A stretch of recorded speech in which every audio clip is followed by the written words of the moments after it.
Kata Ubay bin Ka'ab, ia berkata, telah bersabda Rasulullah, seandainya Allah mengadab penduduk langit dan penduduk bumi, maka Allah mengadab mereka dan tidak menzolimi mereka. Seandainya Allah merahmati mereka, maka rahmatnya Allah lebih baik bagi mereka dibandingkan dengan amal-amal mereka.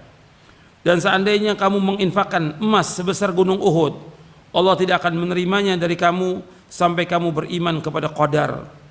Dan kamu meyakini bahwa apa yang telah ditakdirkan mengenai kamu pasti tidak akan meleset, dan apa yang telah ditakdirkan tidak mengenai dirimu pasti tidak akan menimpamu. Sedangkan kalau kamu mati dalam keadaan tidak meyakini hal ini, maka pasti kamu akan masuk neraka.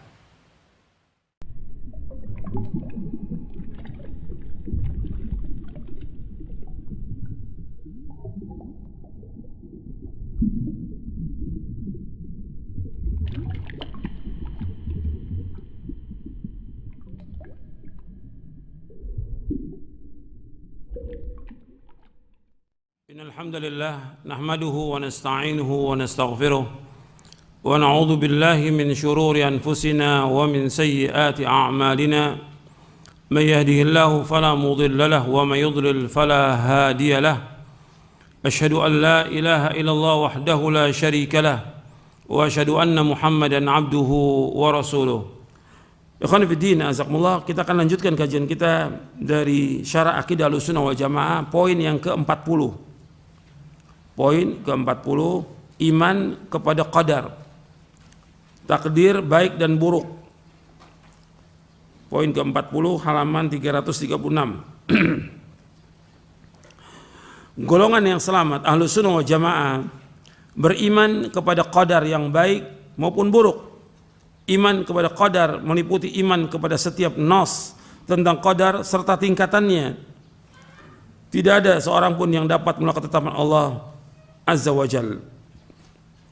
Iman kepada qada dan qadar itu sebagaimana Nabi bersabda sallallahu alaihi wasallam, an tu'mina bil qadari khairihi wa syarri.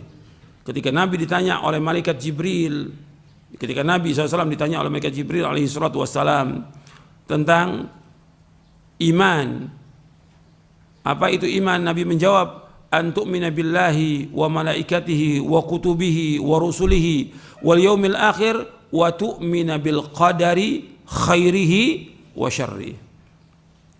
Ini hadis sahih dari Bukhari dan Muslim.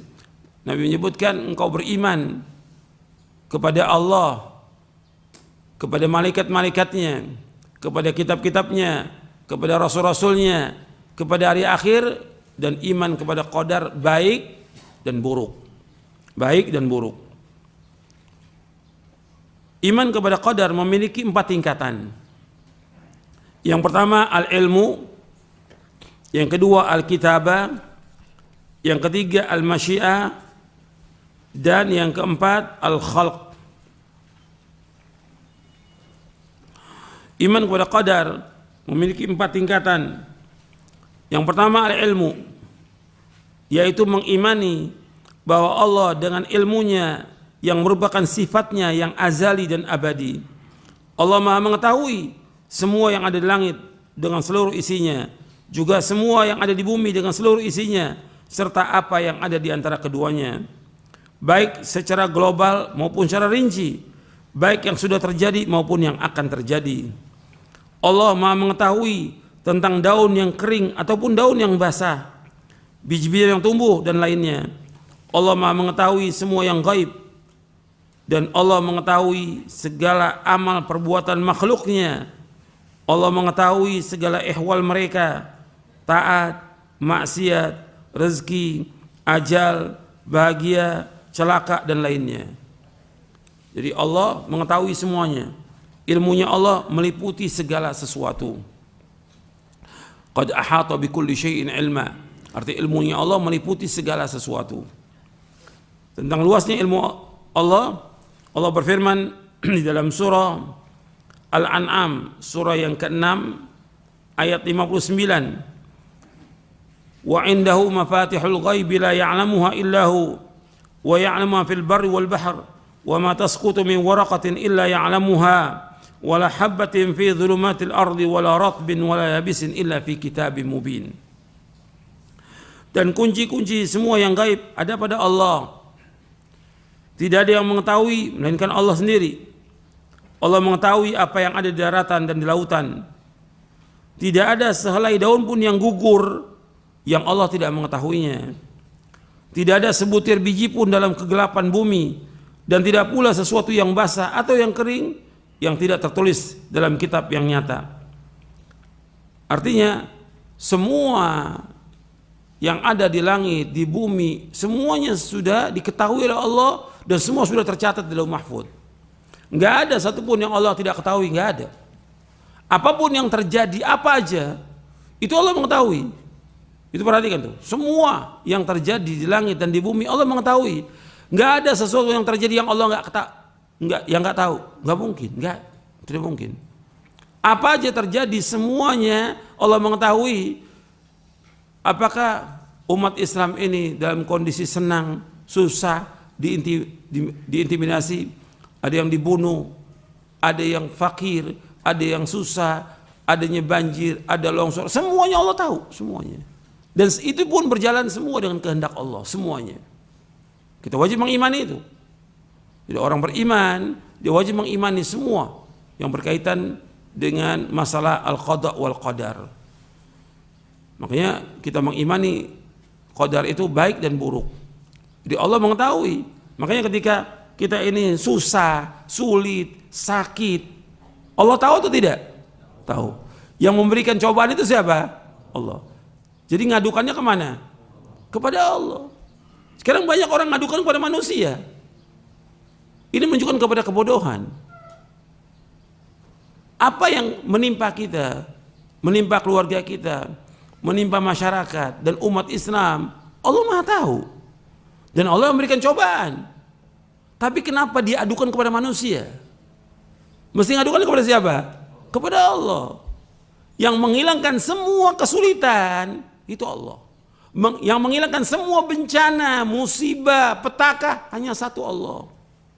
Dan Allah sebutkan dalam Al-Quran. Jadi harus kita ingat tuh, bukan diadukan pada manusia. Sekarang nih banyak orang yang dikasih cobaan sedikit sudah mengeluh pada manusia, sudah minta sumbangan pada manusia. Ini nggak punya harga diri, nggak punya muru'ah, nggak punya izzah. Nggak boleh dalam Islam seperti itu. Apa dia yang susah? Apa dia yang sakit? Semua orang tahu. Sampai di foto dia lagi sakit biar orang tahu. Nggak boleh dalam Islam seperti itu. Cukup dia sakit diadukan kepada Allah. Allah sedang uji dia. Apakah dia beriman tidak kepada takdir yang baik dan buruk. Allah sedang uji dia. Dengan itu, dengan kalau dia redho, dia sabar, Allah akan hapuskan dosanya. Allah akan angkat derajatnya. Mungkin dengan cobaan dan ujian itu Allah akan masukkan dia ke dalam sorga dengan sebab itu. Itu harus kita ingat. Bukan diadukan pada manusia. Sekarang kan banyak tuh. Ada kejadian gini. Oh ini ada penuntut ilmu. Bahkan ustadz lagi. Ustadz. Ini ustadz lagi susah. Kok lagi susah? Diceritakan pada orang. Waktu dia susah Allah tahu atau tidak? Allah tahu. Yang memberikan ujian dia susah siapa? Allah. Adukan kepada Allah. Allah pasti akan memberikan jalan keluar yang terbaik buat dia. Tapi jangan adukan kepada manusia. Jangan. Kan Allah sebutkan dalam Al-Quran, wa may yattaqillaha yaj'al lahu makhraja wa yarzuqhu min haitsu la yahtasib. Barang siapa yang bertakwa kepada Allah, Allah bukakan jalan keluar bagi dia. Allah akan berikan rezeki dari arah yang tidak diketahui. Tapi dia harus bertakwa kepada Allah. Bukan dia mengadu pada manusia, minta-minta pada manusia, itu menghinakan diri kepada manusia. Dia nggak percaya kepada tauhid rububiyah. Nggak yakin dia kepada rububiyah Allah, nggak yakin. Karena yang mengerjakan semua terjadi di langit dan bumi, Allah yang kerjakan semuanya. Berbicara tentang qadar, berbicara tentang perbuatan Allah, tentang kekuasaan Allah. Al-qadar qudratullah. Qadar itu kekuasaan Allah. Kita wajib mengimani itu. Allah sedang coba kita dengan berbagai macam cobaan, ujian. Tapi adukan semuanya kepada Allah. Jangan adukan kepada manusia. Jangan mengharap pada manusia, jangan minta-minta kepada manusia. Ini prinsip dalam kita beragama. Dan itu yang mengajarkan Allah dalam Al-Quran dan mengajarkan Rasulullah SAW. Semua tahu. Jadi jangan antum sampaikan kepada orang ketika antum lapar nggak punya apa-apa. Allah tahu atau tidak? Tahu Allah. Kenapa diadukan manusia? Di WA, saya ini lagi susah, lagi sakit. Ustadz, kabarin ke murid-muridnya. Ini kan kebodohan. Ini menghinakan diri pada manusia yang tidak boleh dalam Islam, tidak boleh. Mana ada sahabat seperti itu? Lapar, ngadukan orang, saya lapar. Nggak ada sahabat seperti itu. Yang kehidupan para sahabat lebih susah, lebih fakir, lebih miskin daripada kita sekarang ini. Susah kehidupannya. Tapi mereka sabar dengan apa yang Allah berikan. Karena Allah tahu tentang apa yang mereka tahu bahwa Allah ini mengetahui tentang apa yang mereka alami. Jadi jangan adukan kepada manusia, jangan. Adukan semuanya kepada Allah. Itu orang beriman. Kita bicara masalah iman. Dan ilmu kita ini manfaat atau tidak dengan ujian ini. Dan semua yang terjadi ini sudah tercatat di Lauh Mahfuz. 50.000 tahun Allah ciptakan. Makanya kita baca ini. Nggak akan berubah sudah, apa yang di Lauh Mahfuz tidak berubah. Tetap seperti itu. Yang hanya tahu hanya Allah, nggak ada yang tahu. Nabi-nabi, Rasul nggak ada yang tahu. Yang Allah tuliskan di Lauh Mahfuz. Yang kedua yaitu Al-Kitabah. Jadi yang pertama ilmu, yang kedua Al-Kitabah, yaitu mengimani bahwa Allah SWT telah mencatat seluruh takdir makhluk di Lauh Mahfuz. Nabi SAW bersabda, kataballahu maqadir al-khalaiqi qabla yakhluqas samawati wal arda bi 50,000 sana. Kataballahu maqadir al-khalaiq, Allah telah menulis, kata Rasulullah SAW, Allah telah mencatat seluruh takdir makhluk qabla yakhluqas samawati wal arda bi 50,000 sana.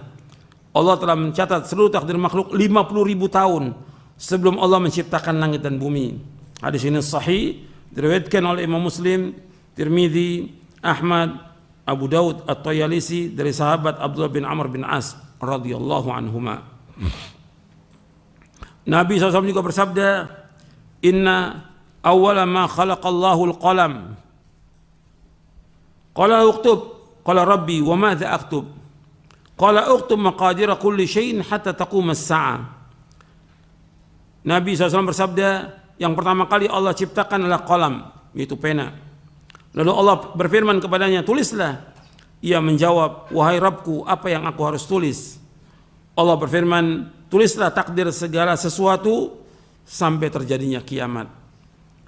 Hadisnya sahih, riwayat Abu Daud, Tirmidzi, Ibnu Abi Hasan kitab As-Sunnah, Al-Ajurra min Asy-Syari'ah, Ahmad dalam musnadnya, Abu Daud At-Tayalisi dari sahabat Ubadah bin Samit radhiyallahu an.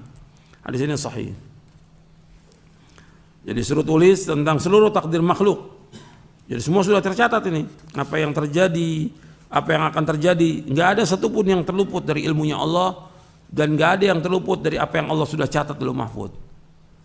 Jadi kita sekarang ini, yang kita lakukan, ini semuanya sudah tercatat di Lauh Mahfuz. Semuanya. Sampai manusia masuk surga, masuk neraka, Allah sudah catat semuanya lengkap. Tapi tidak ada satupun yang tahu. Nggak ada. Malaikat-malaikat nggak ada yang tahu. Hatta Rasulullah SAW juga tidak tahu apa yang Allah sudah catat di Lauh Mahfuz, tidak tahu. Jadi nggak ada yang tahu seperti ini. Ini hanya Allah yang tahu. Ilmunya hanya Allah yang tahu. Allah berfirman dalam surah Al-Hajj ayat 70. Alam ta'lam anna Allah ya'lamu ma fis sama'i wal ard. Inna dzalika fi kitabin. Inna dzalika 'ala Allah yasir. Tidaklah engkau tahu bahwa Allah mengetahui apa yang di langit dan di bumi. Sungguh yang demikian itu sudah terdapat dalam sebuah kitab, yaitu Lauh Mahfuz. Sesungguhnya yang demikian itu sangat mudah bagi Allah. Artinya Allah mengetahui semua yang di langit, semua yang di bumi, semuanya. Nggak ada satupun yang terluput. Tadi sudah kita bahas tentang ayat dalam surah Al-An'am ayat 59. Antum bisa bayangkan, nggak ada satupun daun yang jatuh di seluruh dunia ini, melainkan Allah tahu daun yang jatuh, daun yang kering, daun yang basah, biji yang tumbuh, semua tahu. Jadi apa yang ada di langit, di bumi, di dalam lautan, semuanya Allah tahu. Nggak ada yang terluput dari ilmunya Allah. Nggak mungkin ada sesuatu yang Allah tidak ketahui, tidak mungkin.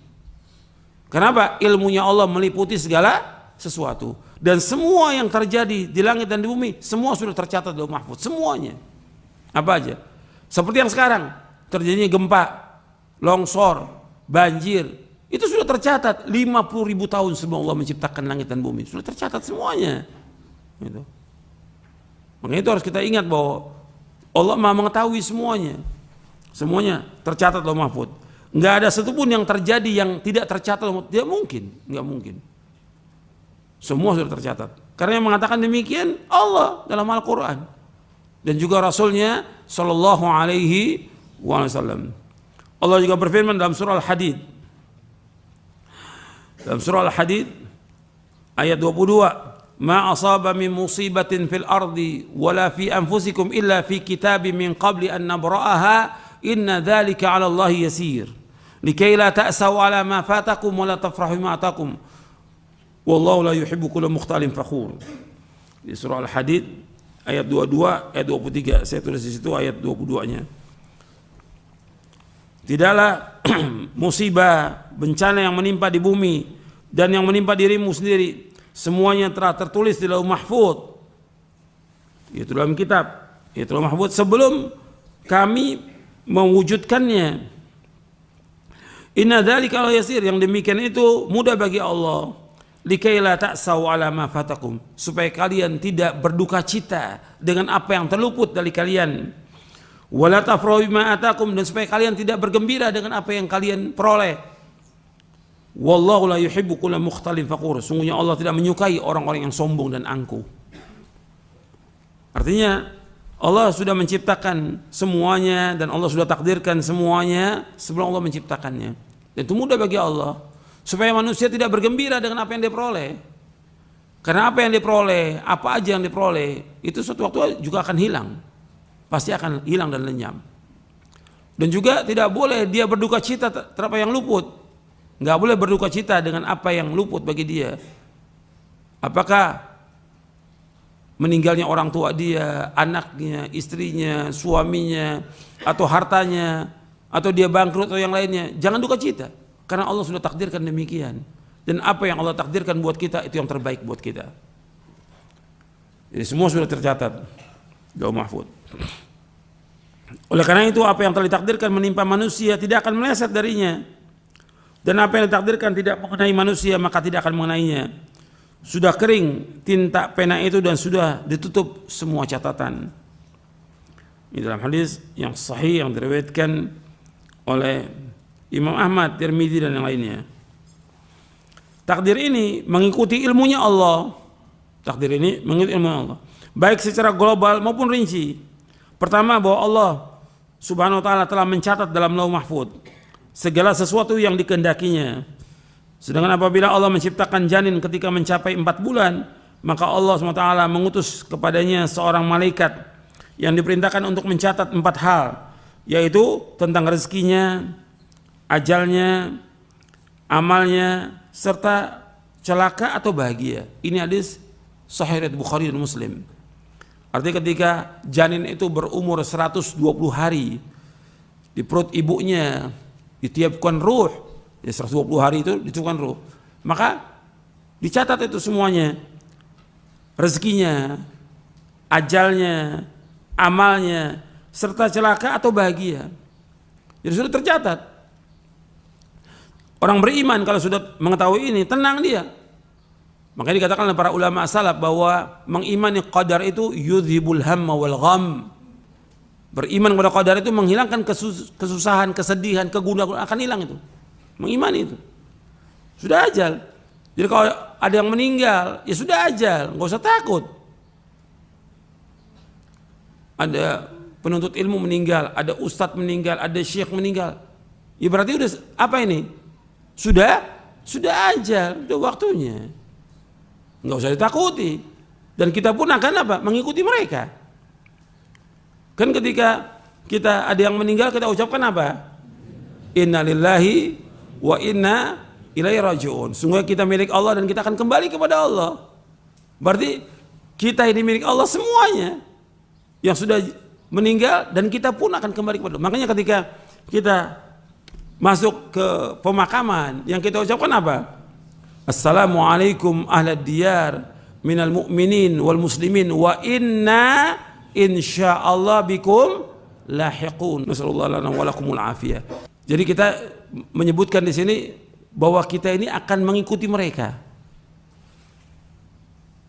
Lahiqun artinya kita akan nanti mengikuti mereka, sama seperti mereka. Mereka meninggal, kita akan juga sama, pasti, nggak mungkin enggak.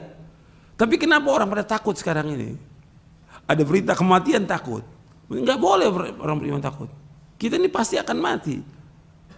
Yang perlu bagi kita sekarang ini mempersiapkan bekal untuk mati.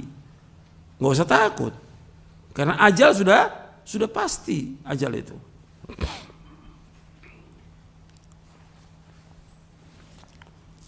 Jadi setelah kita menyebutkan bahwa kita ini akan kembali kepada Allah, bahwa kita akan ikut, kita minta kepada Allah, nasallallahu lana wa lakumul afiyah. Kita minta kepada Allah untuk kami dan kalian al-afiyah. Al-afiyah itu artinya diselamatkan dari azab, dari siksa, dari petaka. Kita minta kepada Allah. Nasallallahu lana wa lakumul afiyah. Kemudian selanjutnya, kemudian yang harus diketahui oleh setiap muslim bahwa kita wajib mengimani qada dan qadar yang baik dan buruk, manis dan pahit. Qada dan qadar merupakan rahasia Allah yang tidak diketahui oleh seorang pun dari makhluknya. Dan kewajiban kita adalah mengimani dan beramal sesuai dengan perintah Allah Subhanahu wa taala dan Rasulnya sallallahu alaihi wasallam. Jadi kita perhatikan bahwa qadar ini ada yang baik, ada yang buruk, manis dan pahit.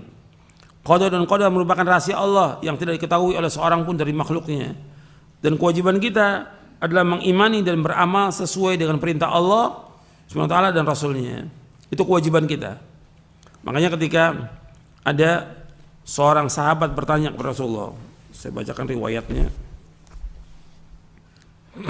Jadi seorang sahabat bertanya kepada Rasulullah sallallahu alaihi wa ala alihi wasallam. Hadisnya dari Jabir bin Abdullah radhiyallahu anhuma. Telah datang kepada Nabi SAW Suraqah bin Malik bin Ju'shum radhiyallahu an.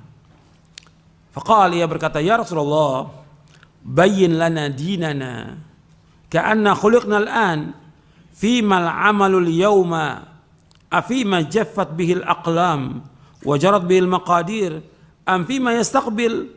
Qala la bal fima jaffat bihil aqlam wa jarat bihil maqadir.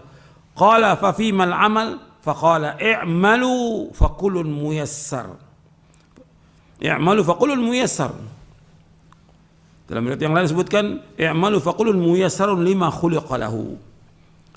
Kata Suraqah bin Malik bin Ju'shum radhiyallahu anhu, ia berkata, ya Rasulullah, jelaskan kepada kami agama kami ini, seolah-olah kami diciptakan sekarang ini. Untuk apa amal hari ini yang kita lakukan ini? Apakah yang kita lakukan, amal-amal yang kita lakukan hari ini apa yang Allah sudah tuliskan di Lauh Mahfuz, yang sudah berjalan takdir, atau dengan apa yang akan datang? Kata Nabi, tidak. Yang apa yang kita lakukan hari ini, semua amal-amal itu berjalan dengan apa yang sudah dituliskan di Lauh Mahfuz dan sudah berjalan dengan takdirnya. Ditanya lagi oleh Suraqah bin Malik, fa fimal amal? Kalau gitu buat apa kita beramal? Kalau sudah ditakdirkan, buat apa kita beramal? Apa jawaban Rasulullah SAW? I'malu, beramalah kalian. Faqulun muyassar, semua sudah dimurahkan oleh Allah. Jadi suruh kewajiban kita apa? Mengimani takdir. Yang kedua apa? Beramal. Saya ulangi lagi, kewajiban kita mengimani takdir, kemudian yang kedua beramal. Bukan membahas, bukan. Kita nggak perlu bahas, sudah imani, sudah. Jadi kewajiban kita untuk mengimani semua yang ada itu. Maka dalam hadis-hadis banyak sekali penjelasan tentang masalah ini. Kita wajib mengimani semuanya dan kewajiban kita mengamalkan. Jadi harus kita perhatikan tuh, bahwa kita kewajibannya untuk mengamalkan. Nggak usah kita pikirkan bagaimana tentang takdir kita nggak tahu, nggak ada yang tahu, siapapun dia nggak ada yang tahu. Tapi kewajiban kita mengamalkan, karena Allah sudah jelaskan dalam Al-Quran. Nabi sudah jelaskan jalan yang membawa manusia kepada kebahagiaan, sudah jelaskan lengkap. Jalan yang membawa manusia kepada celaka, ke neraka, sudah dijelaskan lengkap dalam Al-Quran dan Sunnah Nabi yang sahih. Lengkap semua. Al-Quran ini kitab petunjuk hidayah. Al-Quran ini hudan linnas, hudan lil muttaqin. Disuruh baca, pahami, diamalkan. Gitu. Bukan untuk dilakukan, bukan, tapi untuk diamalkan. Jelas tuh, yang membawa manusia ke surga sudah dijelaskan lengkap. Yang membawa manusia ke neraka sudah dijelaskan lengkap. Semua lengkap sudah. Nggak ada yang terluput. Makanya agama Islam ini sudah sempurna. Tinggal kewajiban kita mengimani dan kemudian mengamalkan. Ini penting dalam masalah kita beragama, penting supaya kita nggak bimbang dan nggak ragu, karena setan terus berusaha bagaimana meragukan kita. Setan. Tapi kewajiban kita mengamalkan, dan semuanya mudah, nggak ada yang sulit dalam agama. Nggak mungkin Allah menurunkan agama Islam yang akan menyusahkan manusia, tidak mungkin. Tidak mungkin. Agama semuanya mudah. Dan amal-amal syariat semuanya mudah, nggak ada yang sulit bagi manusia. Tidak ada, semuanya mudah. Nggak mungkin. Makanya Nabi bersabda, inna hadza dina yusrun. Sesungguhnya agama Islam ini mudah. Agama Islam mudah. Nggak ada sulit, nggak ada yang susah. Dan semuanya yang membawa manusia ke surga itu sudah jelas dan mudah, nggak sulit. Yang membawa ke neraka juga sudah jelas, dijelaskan dalam Al-Quran dan Sunnah. Allah ulang-ulang dalam Al-Quran banyak sekali. Ayat-ayat yang menjelaskan tentang surga banyak sekali. Ayat yang menjelaskan tentang neraka jelas sekali. Tinggal kita berusaha bagaimana kita mengamalkannya. Ketika sudah tahu itu kemudian tetap kita mengambil jalan menuju neraka, yang salah kita. Yang salah kita. Karena kita punya kehendak. Makanya kita bahas yang selanjutnya al-masyiah. Kehendak. Jadi manusia ini punya kehendak. Dia bisa pilih. Umpamanya ada pengajian, mau ngaji dan tidak mau ngaji, dia punya kehendak. Dia nggak mau ngaji, ya berarti memang dia nggak mau. Ada amal soleh, dia tidak mau amalkan. Ada perbuatan baik, dia nggak mau amalkan. Dia punya kehendak. Ketika dia diazab oleh Allah karena perbuatannya dia, nggak bisa. Ya Allah, Engkau sudah takdirkan dalam mahfuz. Siapa yang tahu dalam mahfuz? Nggak ada yang tahu. Engkau takdirkan saya begini. Nggak ada yang tahu. Dari mana dia tahu? Orang. Jadi nggak boleh orang itu menggunakan takdir dalam perbuatan dosa dan maksiat, nggak boleh. Kalau musibah boleh. Musibah umpamanya terjadi banjir, ini takdir Allah, betul. Kemudian anaknya dia meninggal, takdir Allah, betul. Dalam masalah musibah. Kalau menggunakan takdir dalam masalah maksiat nggak boleh. Saya nggak sholat karena takdir Allah. Saya mencuri takdir Allah. Orang berzina takdir, nggak boleh. Tidak boleh. Dosa besar. Tapi kalau masalah musibah boleh dia mengatakan ini takdir Allah. Kemudian yang ketiga al-masyiah, kehendak. Itu bahwa apa yang Allah kehendaki pasti terjadi, dan apa yang tidak dikehendakinya tidak akan terjadi. Semua gerak-gerik yang terjadi di langit dan di bumi hanyalah dengan kehendak Allah. Tidak ada sesuatu yang terjadi di dalam kerajaannya apa yang tidak diinginkan oleh Allah. Artinya nggak mungkin ada terjadi di langit dan bumi yang Allah nggak kehendaki, nggak mungkin. Semua berjalan dengan kehendak Allah. Mengimani masyiah, kehendak Allah yang pasti terlaksana, dan kudrah kekuasaan Allah yang meliputi segala sesuatu. Tentang hal ini Imam Asy-Syafi'i rahimahullah berkata, kata beliau, ma syi'ta kana wa illam asya' wa ma syi'tu illam tasha' lam yakun khalaqtal ibada ala ma 'alimta fa fil ilmi yajri al fata wal musin ala dha mananta wa hadha khadalta wa hadha a'anta wa hadha lam tu'in fa minhum syaqiyyun wa minhum sa'id wa minhum qabihun wa minhum hasan.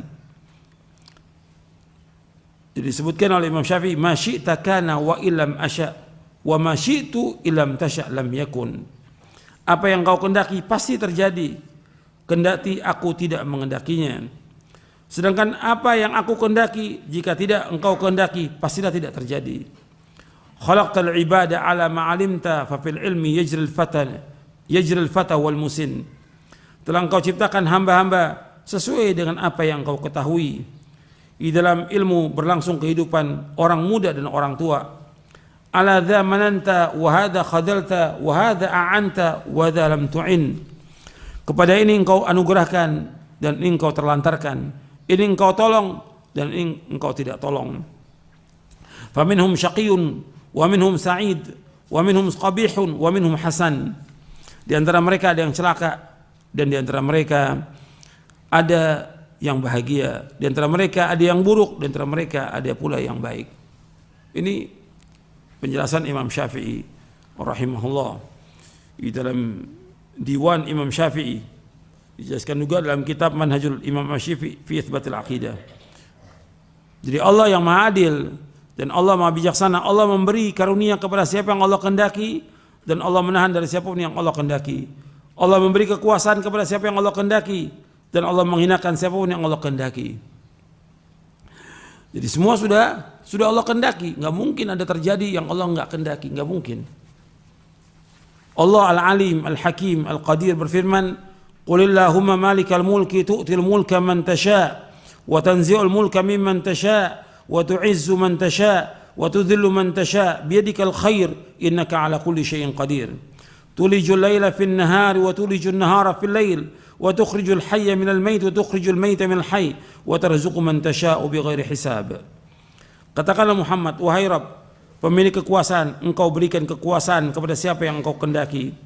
Engkau cabut kekuasaan dari siapa yang engkau kehendaki. Engkau muliakan siapa yang engkau kehendaki dan engkau hinakan siapa yang engkau kehendaki. Di tangan engkaulah segala kebajikan. Sungguh engkau maha kuasa atas segala sesuatu. Engkau masukkan malam ke dalam siang, engkau masukkan siang ke dalam malam. Engkau keluarkan yang hidup dari yang mati, engkau keluarkan yang mati dari yang hidup. Dan engkau berikan rezeki kepada siapa yang engkau kehendaki tanpa perhitungan. Dalam surah Al-Imran ayat 26-27. Untuk melihat di sini Allah menyebutkan bahwa Allah memberikan kekuasaan kepada siapa yang Allah kehendaki. Dan Allah cabut dari siapa yang Allah kehendaki. Allah muliakan siapa yang Allah kehendaki, Allah hinakan semua siapa yang Allah kehendaki. Allah menyebutkan dengan kalimat di sini yaitu kalimat man tasya. Qulillahumma malikal mulki tu'til mulka man tasya. Apa yang Allah kehendaki. Adanya penguasa yang zalim Allah kehendaki atau tidak? Saya ulangi lagi. Adanya penguasa yang zalim Allah kehendaki atau tidak? Allah kehendaki. Allah yang kehendaki. Tentunya apa yang Allah kehendaki banyak hikmahnya, banyak hikmahnya. Adanya Firaun, ya Allah yang kehendaki ada Firaun. Adanya iblis, Allah yang kehendaki adanya iblis. Adanya orang kafir, Allah yang kehendaki adanya orang kafir. Tapi semua ada hikmahnya. Dan semua perbuatan Allah itu baik semuanya. Kenapa? Allah ciptakan itu ada kehendak yang lain. Ada yang murni baik diciptakan oleh Allah, seperti malaikat murni baik, nabi-nabi murni baik.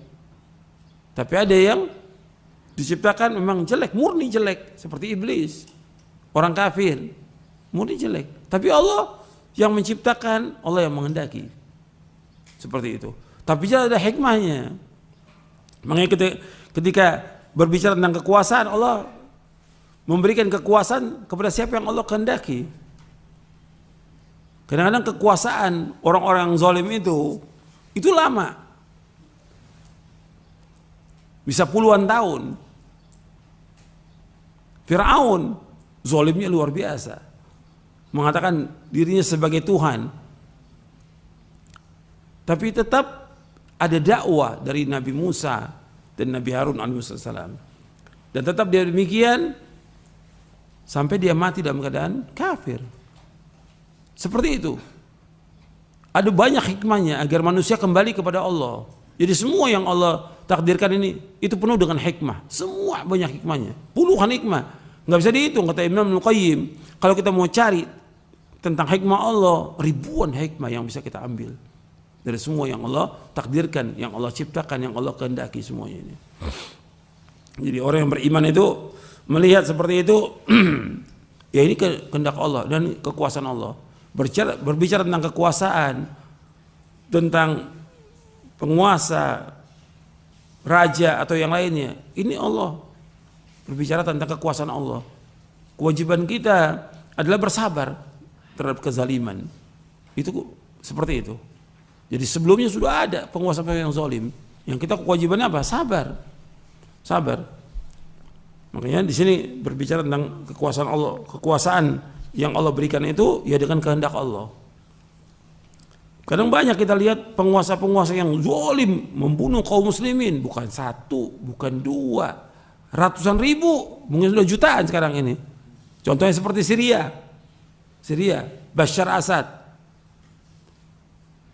Orang semuanya bilang, kok nggak mati-mati dia? Sampai sekarang nggak mati-mati.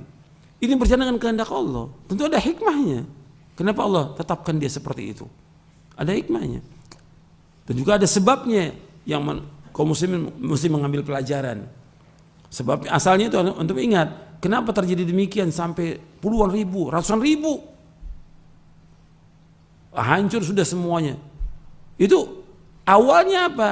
Awalnya kaum muslimin gak sabar. Dan harus ingat nih, awalnya kaum muslimin gak sabar. Apa?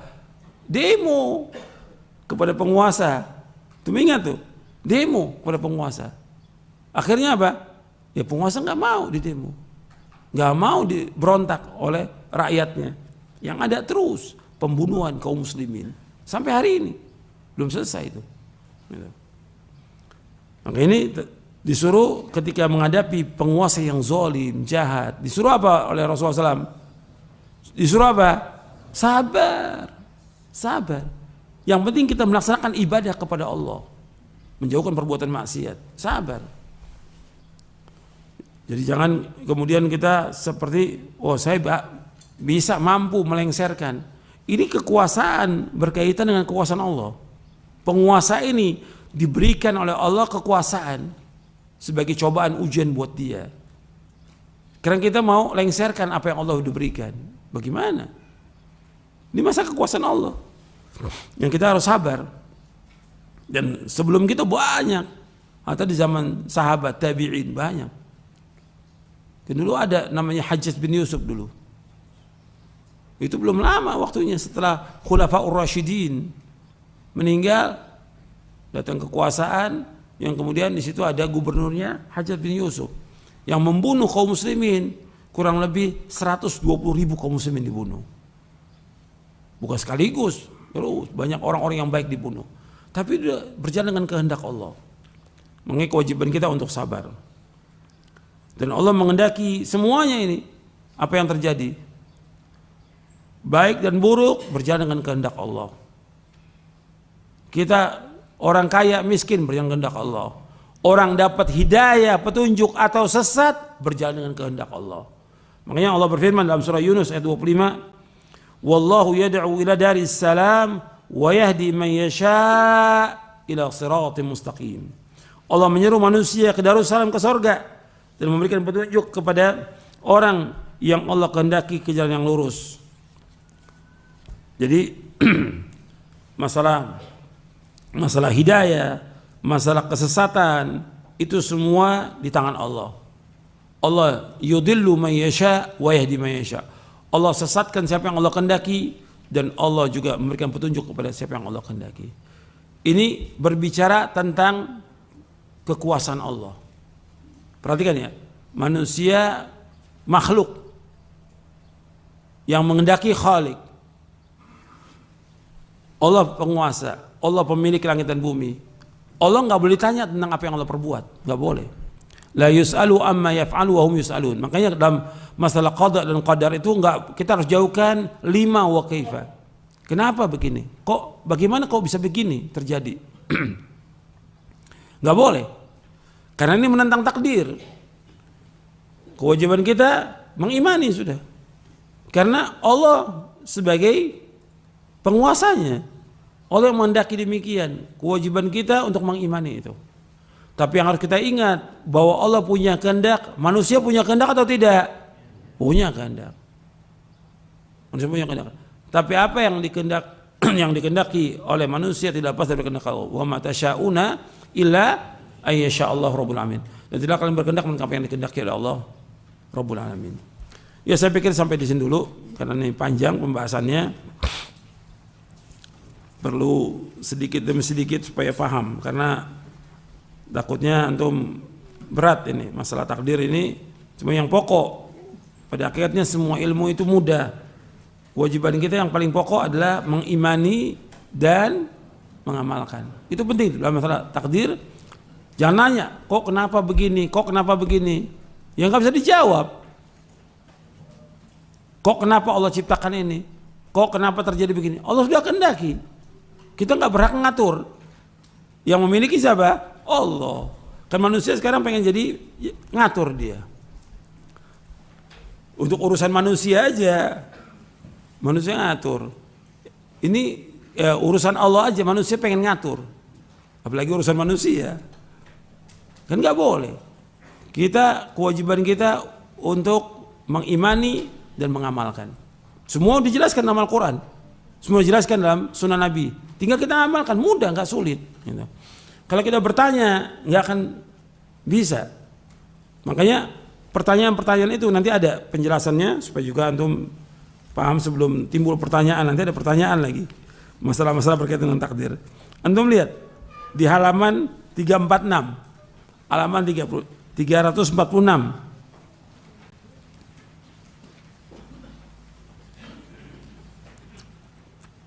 Kata Imam Abu Ja'far At-Tahawi rahimahullah yang wafat tahun 321 Hijriah, beliau berkata, takdir adalah rahasia Allah.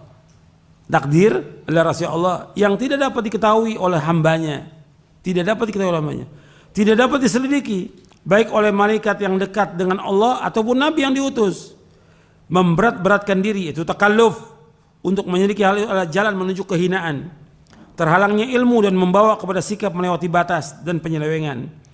Waspada dan berhati-hatilah terhadap seluruh pendapat, pemikiran dan bisikan-bisikan yang jelek tentang takdir.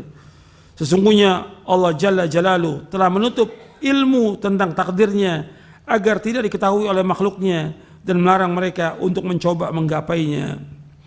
Allah berfirman, la yus'alu amma yaf'al wa hum yus'alun.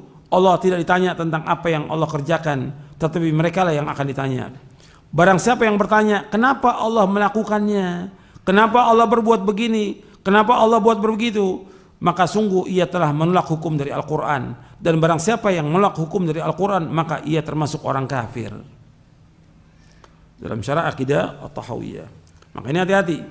Kita jangan bertanya, kok kenapa begini, kenapa begini. Sudah, terima apa yang Allah yang kehendaki. Jadi ya, pemilik itu nggak ditanya sebagai gampang, untuk ilustrasi yang gampang. Ya. Sekarang antum punya ayam 100. Antum punya ayam. Yang ini dipotong, yang ini nggak dipotong. Punya hak nggak tuh ayam? Kenapa saya dipotong? Kok ini enggak? Punya hak nggak ayam nanya? Nggak punya hak. Atau yang punya kambing dia 10. Dipotong yang 2 dipelihara, yang 6 dibiarkan. Yang 2 yang dipotong, kok kenapa saya dipotong? Kok yang itu nggak dipotong? Punya hak nggak dia? Nggak punya hak. Itu supaya gampang. Ya, supaya gampang. Ketika kita sebagai pemilik nggak berhak dia untuk menanyakan. Sekarang langit, bumi, kita ini milik siapa? Milik Allah. Kan kita sudah mengatakan inna lillahi wa inna ilaihi raji'un. Kita milik Allah dan kita akan kembali kepada Allah. Milik Allah. Kalau ini milik Allah, Allah punya kehendak kepada makhluknya apa yang Allah kehendaki. Gak perlu kita tanya. Kita kewajibannya untuk redho dengan apa yang Allah kehendaki. Tapi apa yang Allah kehendaki buat kita itu baik. Dan Allah tidak zalim pada hambanya. Ayat banyak dalam Al-Quran dan juga hadis Nabi. Allah nggak pernah zalim pada hambanya. Terus kita ingat. Kemudian yang keempat, al-khalq. Artinya Allah yang menciptakan semuanya. Nggak ada pencipta yang lain kecuali Allah Subhanahu Wa Taala. Sekarang kita lanjutkan. Yang terakhir kita baca sampai halaman 341 dari buku Syarah Aqidah Ahlussunnah wal Jamaah. Yang terakhir kita bahas tentang masalah hidayah dan kesesatan. Allah menunjuki siapa saja yang Allah kehendaki dan Allah sesatkan siapa yang Allah kehendaki. Allah berfirman dalam surah Al-An'am ayat 39, "Walladzina kadzdzabu biayatina summun wa bukmun fidh dhulumat, may yasha'illahu yudlilhu wa may yasha' yaj'alhu 'ala siratin mustaqim." Dan orang-orang yang mendustakan ayat-ayat kami adalah tuli, bisu dan berada dalam kegelap gulita. Barang siapa yang dikehendaki Allah dalam kesesatan, niscaya disesatkannya. Dan barang siapa yang dikehendaki oleh Allah untuk diberi petunjuk, niscaya Allah menjadikannya berada di atas jalan yang lurus. Di sini Allah menyebutkan barang siapa yang dikehendaki oleh Allah, Allah sesatkan. Barang siapa yang dikehendaki Allah diberikan petunjuk, Allah berikan petunjuk. Jadi masalah hidayah dan kesesatan di tangan Allah. Dan Allah tidak pernah berbuat zalim kepada hamba-hambanya. Maka selanjutnya disebutkan dalam hadis Abu Dzar. Hadis ini panjang dan terdapat dalam Arba'in An-Nawawi. An Abi Dzar radhiyallahu an Nabi sallallahu alaihi wasallam anillahi tabaraka wa ta'ala qala ya ibadi inni haramtu dzulma ala nafsi wa ja'altuhu bainakum muharraman fala tadzalamu. Dari Abu Dzar radhiyallahu an dari Nabi SAW, dari Allah tabaraka wa ta'ala, Allah berfirman, wahai hamba-hambaku, sesungguhnya aku mengharamkan kezaliman terhadap diriku dan aku menjadikannya haram di antara kalian, maka janganlah kalian saling menzalimi. Rasulullah SAW juga bersabda, "Lau anna Allah 'adzaba ahla samawati wa ahla ardihi la'adzabahum wa huwa ghairu zalimin lahum walau rahimahum lakanat rahmatu khairan lahum min a'malihim." Jika seandainya Allah menyiksa seluruh penghuni langit dan seluruh penghuni bumi, maka Allah tidak berbuat zalim dengan menyiksa mereka. Jika seandainya Allah merahmati mereka, maka rahmatnya itu benar-benar lebih baik bagi mereka daripada amal perbuatan mereka. Hadis ini sahih dari Abu Daud, Ibnu Majah dan lain. Karena Allah yang memiliki langit dan bumi, Allah yang menciptakan. Kalau seandainya Allah menyiksa penghuni langit, penghuni bumi, Allah nggak zalim karena semuanya milik Allah. Allah berkehendak dengan apa yang Allah inginkan. Tetapi Allah tidak zalim. Di dalam hadis disebutkan tentang yang tadi, bahwa kalau Allah menghendaki untuk menyiksa, maka Allah akan siksa mereka dan Allah tidak zalim. Tetapi Allah SWT dengan rahmatnya, kasih sayangnya tidak demikian.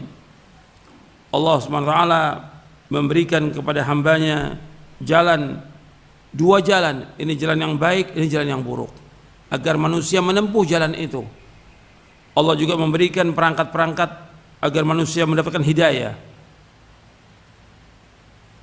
Ketika manusia ini sesat, ya pasti dia mendapatkan azab di dunia dan juga azab di akhirat.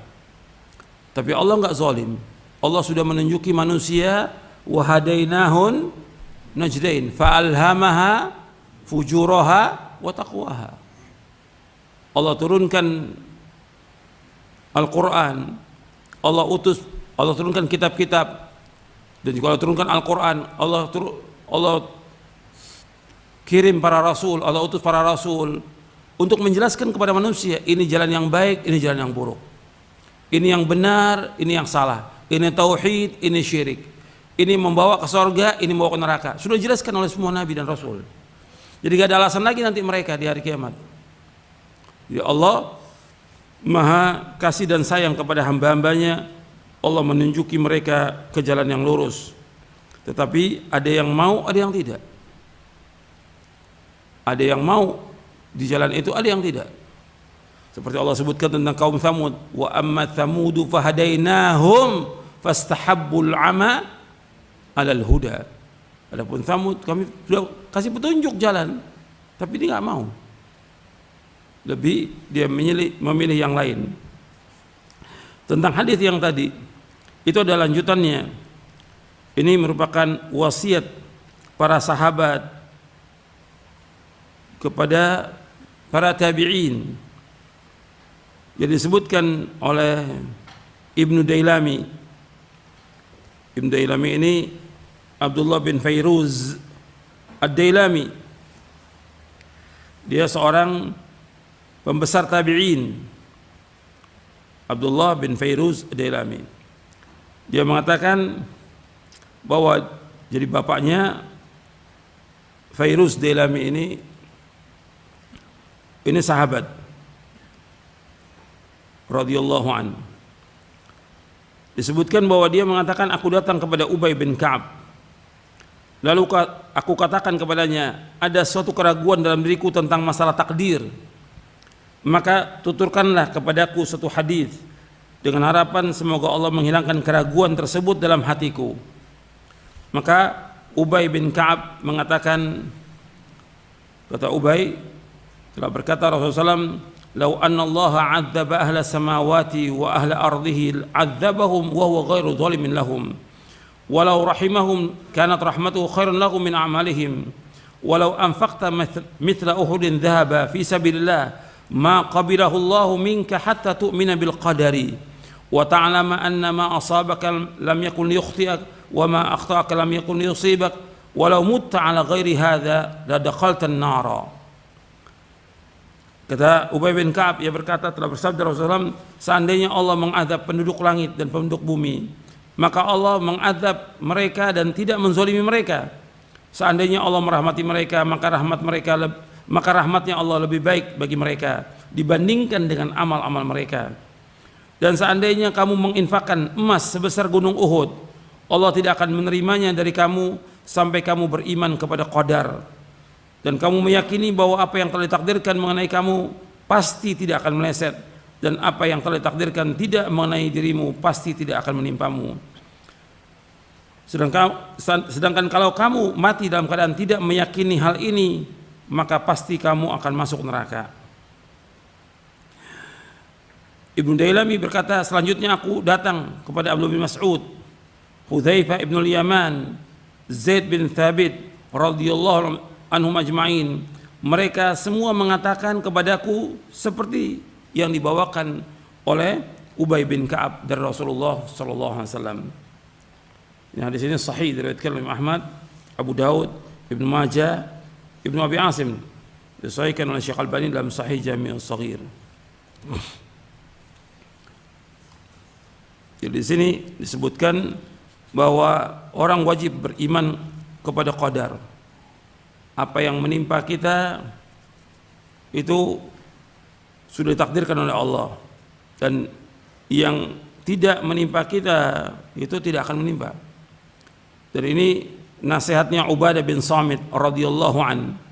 Ubadah bin Samit radhiyallahu an berkata kepada anaknya, "Ya bunayya, innaka lan tajida ta'mal iman hatta ta'lama ma anna ma asabaka lam yakun yukhti'ak wa ma akhtaka lam yakun yusibak." Wahai anakku, sungguh engkau tidak akan merasakan hakikat lezatnya iman sebelum engkau meyakini bahwasanya apa yang telah ditakdirkan menimpa dirimu pasti tidak akan meleset, dan apa yang telah ditakdirkan tidak akan menimpa dirimu pasti tidak akan menimpamu. Dan ini wasiatnya Ubadah bin Samit.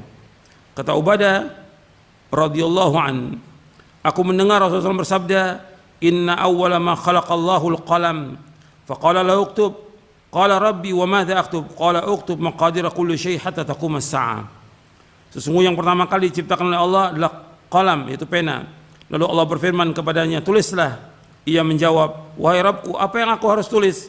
Allah berfirman, tulislah takdir ketentuan segala sesuatu sampai hari kiamat. Kemudian Ubadah bin Samit radhiyallahu anhu berkata, wahai anakku, aku mendengar Rasulullah SAW bersabda, man mata ala ghairi hadza falaysa minni. Dan barang siapa yang meninggal dunia dalam keadaan tidak meyakini hal ini, maka dia tidak termasuk umatku. Hadis ini sahih diriwayatkan oleh Imam Abu Daud. Artinya kita wajib meyakini bahwasanya apa yang ditakdirkan menimpa kita tidak akan meleset, dan apa yang telah ditakdirkan tidak menimpa diri kita pasti tidak akan menimpa kita. Ini wajib kita takdirkan, wajib kita yakini. Ini sudah berjalan takdir Allah, kita wajib meyakini. Seperti yang Allah sebutkan dalam Al-Quran, di dalam surah At-Taubah di ayat 51, qul la yusibana illa ma kataballahu lana huwa maulana wa 'alallahi falyatawakkalul mu'minun. Qul la yusibana, katakanlah tidak akan menimpa kami kecuali apa yang Allah sudah takdirkan. Apa yang Allah tuliskan. Wa maulana, Allah pelindung kami, Allah penolong kami. Wa 'alallahi falyatawakkalul mu'minun. Kepada Allah hendaknya orang-orang beriman bertawakal. Ini wajib kita yakini seperti ini. Di masalah qada dan qadar ini wajib kita yakini bahwa apa yang menimpa kita itu memang sudah tercatat. Yang tidak menimpa, yang nggak akan menimpa kita. Jadi semua berjalan dengan takdir. Jadi nggak usah takut, nggak usah takut. Orang beriman tuh tenang karena dia beriman kepada qada dan qadar, itu menghilangkan kesedihan, menghilangkan kerisauan, menghilangkan kegundah-gulanan. Yakin kita. Dan lebihnya kita orang beriman, Allah pasti akan menolong kita, akan menjaga kita. Itu harus kita ingat itu. Orang beriman pasti akan ditolong oleh Allah, pasti akan dijaga oleh Allah Subhanahu wa taala. Jadi nggak usah kita pikirkan apa yang sudah dituliskan dalam mahfud, atau juga apa yang terjadi yang ada ini. Kalau memang Allah sudah takdirkan, ya pasti kena. Kalau nggak akan kena.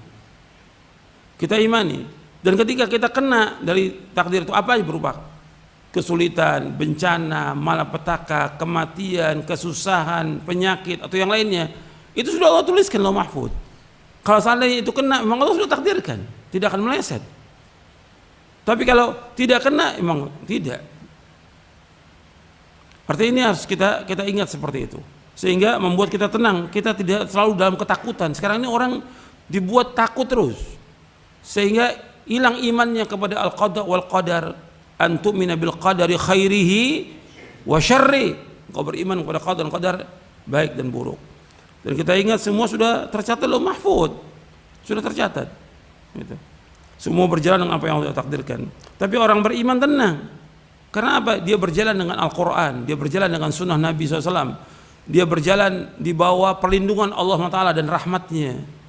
Tenang dia hidupnya. Orang beriman itu.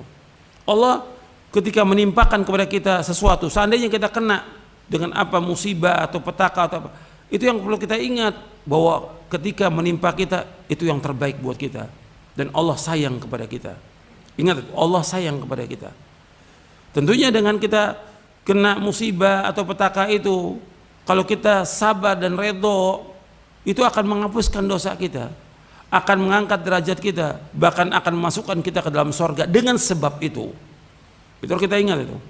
Jadi orang beriman itu tenang, nggak seperti sekarang. Semua serba ketakutan, semua serba khawatir.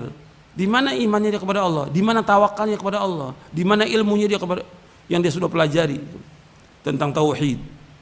Ini yang harus kita tanamkan, kita kuatkan ini dalam kondisi-kondisi yang seperti ini, banyaknya petaka, banyaknya musibah, banyaknya bencana. Justru bertambah rasa takut kita kepada Allah SWT. Bertambah tawakal kita kepada Allah Ta'ala. Bertambah kita yakin bahwa yang memiliki langit dan bumi yang mengatur hanya satu, yaitu Allah. Manusia nggak ada ikut campur. Dan yang menghilangkan semua bencana hanya satu, yaitu Allah Ta'ala. Yang menghilangkan semua penyakit hanya Allah. Yakin kita. Itu orang beriman. Gitu. Sehingga apa? Dia bertaubat atas semua dosa-dosanya, dan kemudian dia bertambah dekat dengan Allah Ta'ala. Bukan tambah jauh. Ini orang beriman. Jadi kita harus mengoreksi nih iman kita.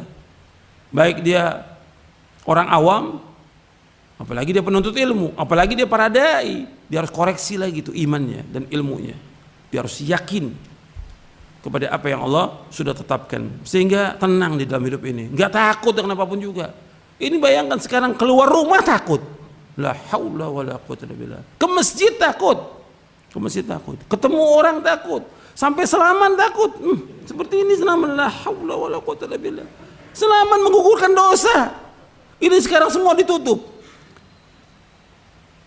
Ke masjid tutup. Ya bagaimana? Hilang dong sedekahnya. Apa sedekahnya? Senyum, gak ada senyum dah. Tutup semuanya. Jadi kok jadi begini seperti ini? Mesti nggak seperti itu orang beriman. Dipakai pada tempat-tempat itu yang memang diwajibkan pakai. Yang tidak biasa gitu. Buka. Ini enggak senyum. Sampai sholat jenazah, sampai penguburan semua takut, sampai selamat nggak mau. Apa? Ajaran siapa yang seperti ini? Ini bukan ajaran Islam seperti ini. Selamat nggak mau. La haula wala quwwata illa billah. Allahul musta'an wa alaihi tuklan wa la haula wala quwwata illa billah. Kita masuk yang keempat, al-khalq, penciptaan. Bahwa Allah Maha Pencipta atas segala sesuatu, baik yang ada maupun yang belum ada. Oleh karena itu tidak ada satu makhluk pun di bumi atau di langit melainkan Allah lah yang menciptakannya. Tiada pencipta selain Allah. Tidak ada ilah yang berhak diibadahi dengan benar melainkan hanya Allah saja. Artinya yang menciptakan segala sesuatu Allah SWT. Allah Al-Khaliq, pencipta. Allah berfirman, Allahu khaliqu kulli syai' wa huwa ala kulli syai' wakil. Allah pencipta segala sesuatu dan Allah pemelihara atas segala sesuatu. Meskipun segala sesuatu yang ada telah Allah takdirkan, akan tetapi Allah tetap memerintahkan hamba-hambanya untuk taat kepadanya. Perhatikan, saya ulangi. Meskipun segala sesuatu yang ada telah Allah takdirkan, akan tapi Allah tetap memerintahkan hamba-hambanya untuk taat kepadanya serta taat kepada Rasulnya sallallahu alaihi wa ala alihi wasallam, serta melarang mereka durhaka kepada Allah. Allah mencintai orang-orang yang bertakwa, Allah mencintai orang-orang yang berbuat baik, Allah mencintai orang-orang yang berlaku adil, Allah redha kepada orang-orang beriman dan beramal soleh. Akan tetapi Allah tidak mencintai orang-orang kafir. Ingat, Allah tidak mencintai orang-orang kafir. Allah tidak meredhoi orang-orang fasik. Allah tidak memerintahkan untuk berbuat keji. Allah tidak redho kepada kekafiran bagi hambanya. Dan Allah tidak menyukai kerusakan. Manusia yang benar-benar melakukan suatu perbuatan, sedangkan Allah yang menciptakan perbuatan mereka. Wallahu khalaqakum wa ma ta'malun. Allah berfirman dalam surah As-Saffat ayat 96, Wallahu khalaqakum wa ma ta'malun. Allah yang menciptakan kamu dan apa yang kamu perbuat. Manusia dan jin, ada yang mukmin, ada yang kafir, ada yang taat, ada yang maksiat, ada yang sholat, ada pula yang tidak sholat, ada yang bersyukur dan ada juga yang tidak bersyukur. Dan Allah menciptakan seperti itu. Jadi Allah huwaladzi khalaqakum faminkum kafirun wa minkum mu'min. Allah menciptakan kamu, ada yang kafir, ada yang mukmin. Allah menciptakan. Jadi Allah yang menciptakan, gak ada yang mencipta kecuali Allah. Jadi ada yang mukmin, ada yang kafir. Yang kafir, ada yang munafik. Manusia mempunyai kekuasaan atas perbuatan mereka, serta mereka pun mempunyai keinginan. Ingat di sini, meskipun semuanya Allah yang menciptakan, termasuk juga manusia, artinya keinginannya, kekuasaan Allah yang menciptakan, tapi mereka punya kekuasaan dan punya keinginan. Seandainya mereka tidak mau melakukan sesuatu, itu keinginan mereka. Jadi Allah menciptakan perbuatan mereka, maksudnya Allah yang menciptakan semua dari manusia ini, sifatnya, keinginannya, hatinya, akalnya, semua, anggota tubuhnya semua. Tapi yang melakukan perbuatan itu ketika dia melakukan, siapa yang melakukannya? Manusia. Umpamanya sekarang ini gelas, orang minum, yang melakukan perbuatan minum ini siapa? Manusia. Kalau ini perbuatannya, ini khamr, isinya khamr, dia minum, yang salah siapa? Manusia. Dia punya kehendak, dia punya keinginan. Yang melakukan perbuatan itu dia, maka dibalas oleh Allah sesuai dengan perbuatannya. Jelas? Ya. Yang menciptakannya Allah semuanya. Ya makhluk ini enggak yang mencipta kecuali Allah. Yang menciptakan akalnya, hatinya, kehendaknya, keinginan, Allah yang menciptakan. Tapi ketika melakukan perbuatan itu, yang melakukan siapa? Manusia. Apakah itu perbuatan baik atau buruk? Ada manusia yang sholat, tapi ada juga orang yang nggak mau sholat. Ada nggak? Banyak yang nggak sholat. Allah akan azab karena dia tidak melakukan perbuatan sholat itu. Orang melakukan ketaatan, dia punya kehendak, ingin melakukan ketaatan, Ada yang melakukan maksiat, dia juga punya kehendak dan keinginan melakukan maksiat. Dia yang melakukan perbuatan itu. Jadi Allah menciptakan mereka serta menciptakan kekuasaan, kemampuan dan keinginan mereka itu. Allah berfirman, liman syaa'a minkum ayyastaqim wa ma tasyaa'una illa ayyasha Allahu rabbul alamin.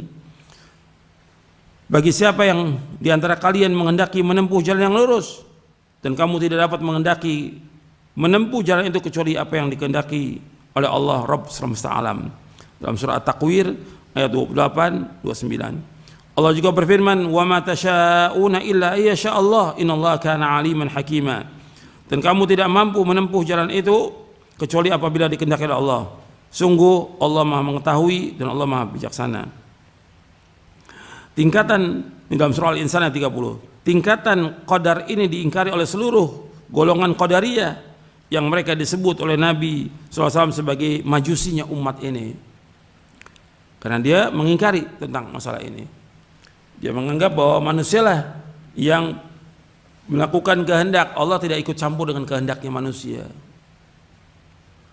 Jadi manusia yang menciptakan perbuatannya sendiri. Ini nggak benar. Majusi mengimani dua pencipta. Satu pencipta kebaikan, satu pencipta kejelekan. Kalau berbuat kebaikan, berarti ini Allah kehendaki. Ketika berbuat kejelekan, berarti Allah tidak kehendaki. Berarti dua pencipta di sini. Paham? Itu yang dikatakan majusi. Semua yang mereka lakukan, perbuatan baik atau perbuatan jelek, semua berjalan dengan kehendak siapa? Allah. Tapi yang melakukan perbuatan itu siapa? Manusia. Enggak ada di langit dan di bumi berjalan tanpa kehendak Allah, enggak ada. Semua berjalan dengan Allah. Tapi ketika orang melakukan itu, dia yang punya keinginan untuk melakukan itu. Dia bisa nggak tinggalkan perbuatan maksiat itu? Bisa atau tidak? Bisa. Dia punya kemampuan dan punya keinginan untuk meninggalkan maksiat. Seperti yang tadi saya sebutkan. Ini ada susu umpamanya. Susu, ada khamr, ada air putih. Dia pilih khamr. Yang salah siapa? Mampu nggak dia untuk pilih susu atau air putih? Mampu nggak dia? Mampu, dan dia punya keinginan. Dia yang melakukan perbuatan itu. Gitu. Jadi ini harus perhatikan bahwa yang melakukan perbuatan dia. Dia panggil hayya 'alas shalah, hayya 'alas shalah. Sebagian ke masjid, yang laki-laki wajib sholat berjamaah. Sebagian dengar nggak mau ke masjid. Yang salah siapa di situ? Dia punya kehendak nggak?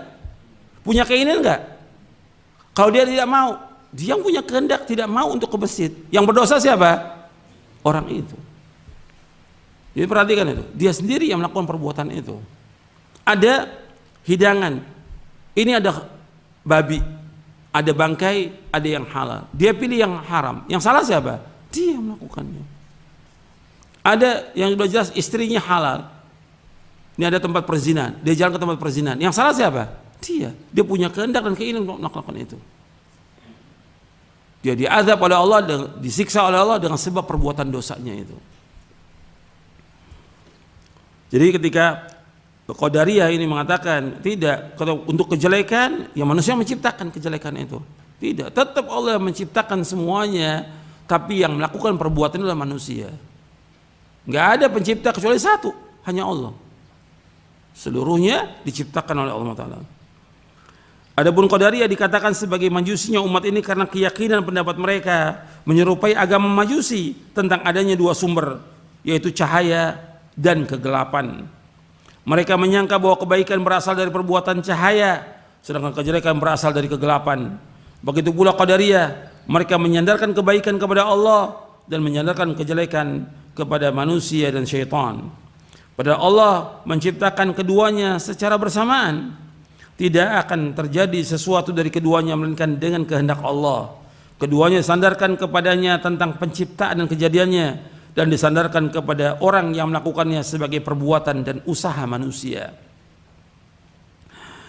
Ada juga sebagian golongan yang berlebih-lebihan dalam masalah qadar ini, sampai-sampai mereka tidak mengakui adanya kekuasaan dan kebebasan dalam diri manusia, serta mereka menolak adanya hikmah serta maslahat dalam perbuatan dan ketentuan hukum Allah. Mereka yang seperti ini Jabariyah atau Jabriyah, berasal dari jabr, terpaksa. Jadi menurut mereka bahwa semua dipaksa dan tidak ada kekuasaan dan tidak ada kebebasan dalam dirinya. Ini sesat. Orang manusia punya kehendak, punya keinginan. Kalau mereka mengatakan bahwa manusia dipaksa oleh Allah, ini sesat. Enggak dipaksa, manusia punya kehendak. Manusia punya kehendak, punya keinginan. Kan di sini sudah sebutkan liman syaa'a minkum ayastaqim. Dan Allah juga menyebutkan dalam ayat yang lain, faman syaa'a falyu'min wa man syaa'a falyakfur. Barang siapa yang berkehendak untuk iman, silakan dia beriman. Yang berkehendak untuk kafir, silakan dia kafir. Manusia punya kehendak, manusia punya keinginan. Kalau ini dia mengatakan bahwa kehendak manusia tidak ada, majbur. Ini sesat ini. Jabriyah ini sesat. Kemudian jadi ada qadariyah, ada jabriyah, dua-duanya sesat ini. Iradah, keinginan dan amar, perintah yang tercantum dalam Al-Qur'an dan Sunnah ada dua macam. Pertama, iradah kauniyah qadariyah yang pengertiannya sama dengan masyiah, dan amar kauni qadari. Jadi amar kauni qadari. Jadi iradah kauniyah qadariyah adalah kehendak yang berkenaan dengan takdir Allah terhadap alam semesta. Amar kauni qadari yaitu perintah yang berkenaan dengan takdir Allah terhadap alam semesta ini. Kemudian yang kedua, iradah syar'iyah. Iradah syar'iyah yang berarti takdir yang disukai dan dicintai oleh Allah, dan amr syar'i. Jadi iradah syar'iyah adalah kehendak yang berkenaan dengan syariat atau apa yang dicintai oleh Allah dalam agama. Sedangkan amr syar'i yaitu perintah yang berhubungan dengan syariat, seperti perintah tentang sholat, zakat, puasa, dan lainnya. Jadi iradah kauniyah qadariyah yang pengertiannya dengan masyiah ini pasti terjadi, sudah pasti terjadi. Tapi iradah syariah berkaitan dengan apa yang Allah cintai, berkaitan dengan apa yang Allah cintai, seperti yang saya contohkan di sini, seperti sholat, puasa, zakat, berbuat baik kepada orang. Ini namanya iradah syariah yang Allah kehendaki, yang Allah inginkan. Tapi semua yang terjadi di langit dan di bumi ini berjalan dengan kehendak Allah. Ada yang Allah sukai, ada yang Allah tidak sukai. Tapi Allah kehendaki untuk maksud yang lain. Seperti diciptakannya iblis, tentunya ada maksud yang lain. Diciptakannya Fir'aun, diciptakannya orang kafir, tentu ada hikmahnya. Enggak mungkin sia-sia perbuatan itu, semua ada hikmah. Jadi Allah Subhanahu wa ta'ala menciptakan itu semua ada hikmahnya. Seperti adanya iblis, adanya kita berlindung kepada Allah dari gangguannya iblis. Jadi hikmahnya banyak. Jadi ada yang Allah ciptakan itu murad li dzatihi, yang dikehendaki zatnya. Ada juga murad li ghairihi. Nah, tentang iblis ini murad li ghairihi. Allah ciptakan tapi untuk maksud yang lain. Disebutkan oleh para ulama, sebenarnya Allah ciptakan semuanya itu murad li ghairihi. Dengan adanya iblis, adanya maksiat, ada yang lain, supaya manusia ini diuji oleh Allah Ta'ala tentang imannya, dia benar atau tidak, jujur atau tidak. Dan juga agar manusia bertaubat kepada Allah SWT, karena Allah menyukai orang-orang yang bertaubat. Kalau tidak ada maksiat, ya nggak ada taubat. Adanya maksiat agar manusia ini kembali kepada Allah, agar mereka bertaubat kepada Allah Ta'ala. Kemudian juga dengan Allah ciptakannya ada maksiat segala macam, sehingga seorang hamba mengetahui bagaimana Allah menjaga dia, merahmati dia, sayang kepada dia. Kemudian juga dengan itu bagaimana dia takut atau tidak kepada Allah Ta'ala. Dan masih banyak lagi yang lain yang disebutkan oleh para ulama, puluhan hikmah yang disebutkan dengan adanya iblis, adanya maksiat, ada yang lain. Tentunya Allah ciptakan dengan tujuan yang lain. Ini ada puluhan, nggak perlu saya bacakan semuanya. dan juga agar manusia selalu istighfar kepada Allah, minta ampun kepada Allah dan mendekat kepada Allah. Ikhwan fillah, azakumullah.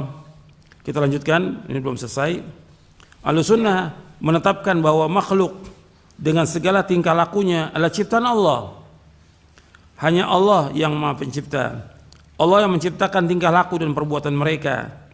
Makhluk mempunyai keinginan kehendak, tetapi keinginan kehendaknya itu mengikuti keinginan kehendak Al-Khaliq, yaitu Allah. Ahlussunnah menetapkan bahwasanya segala yang diperbuat Allah ada hikmahnya, dan segala usaha akan membawa hasil atas kehendak Allah Jalla Jalaluh. Berdalih dengan takdir boleh dilakukan terhadap musibah dan cobaan. Berdalih dengan takdir boleh dilakukan terhadap musibah dan cobaan. Namun tidak boleh sekali-kali berdalih dengan takdir atas perbuatan dosa dan maksiat. Jadi berdalih dengan takdir boleh lakukan terhadap musibah. Umpamanya seperti sekarang adanya banjir, adanya gunung meletus, adanya longsor, kita katakan ini musibah. Atau orang yang lahir dengan cacat, kita katakan musibah. Tapi nggak boleh orang berdalih dengan takdir dan perbuatan dosa maksiat. Umpamanya dia nggak sholat, takdir Allah. Nggak boleh. Dia mencuri, takdir Allah. Dia nggak pakai jilbab, takdir Allah. Nggak boleh. Atau dia berbuat maksiat yang lain, takdir Allah. Nggak boleh. Justru ketika dia berbuat dosa dan maksiat, kewajiban dia apa? Kewajiban apa? Taubat kepada Allah. Maka saya sebutkan di sini, orang-orang yang berbuat dosa dan maksiat wajib bertaubat dari perbuatan mereka yang tercela.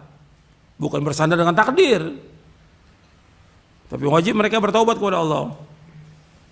Bersandar kepada usaha saja termasuk syirik. Bersandar kepada usaha saja termasuk syirik dalam tauhid. Artinya dia bersandar kepada usaha. Tetap usaha yang dilakukan tidak lepas dari apa? Dari apa? Kehendak Allah, tidak lepas daripada pertolongan Allah. Ketika dia dengan usaha dia saja menafikan kehendak Allah, ini syirik. Ya. Sedangkan meninggalkan usaha sama sekali berarti menolak ajaran agama. Tetap harus kita berusaha. Nggak bisa kita diam aja. Berusaha. Orang yang mendapatkan kebaikan, ingin mendapatkan sorga, ya harus usaha dia harus belajar, dia harus bersungguh-sungguh belajar, dia harus mengamalkan agama Islam, dia harus taat, menjauhkan maksiat, harus ada usaha. Jadi orang meninggalkan usaha sama sekali berarti dia menolak ajaran agama. Pendapat yang menyatakan bahwa usaha tidak ada pengaruh dan hasilnya merupakan pendapat yang bertentangan dengan ajaran agama dan akal. Sebab tawakal kepada Allah Subhanahu wa taala tidak berarti meninggalkan usaha.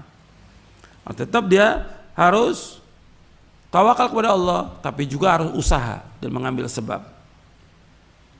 Imam Abu Ja'far At-Tahawi rahimahullah yang wafat tahun 321 Hijriah, dia berkata, takdir adalah rahasia Allah yang tidak dapat diketahui oleh hambanya, tidak dapat diselidiki baik oleh malaikat yang dekat dengannya, dengan Allah, ataupun nabi yang diutus oleh Allah.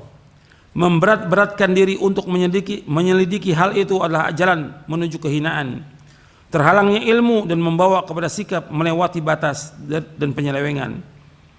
Waspada dan berhati-hatilah terhadap seluruh pendapat, pemikiran dan bisikan-bisikan yang jelek tentang takdir tersebut.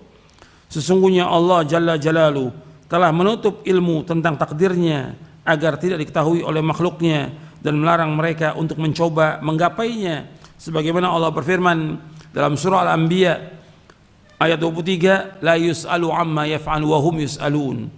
Dan Allah tidak ditanya tentang apa yang dikerjakan, tetapi mereka yang akan ditanya.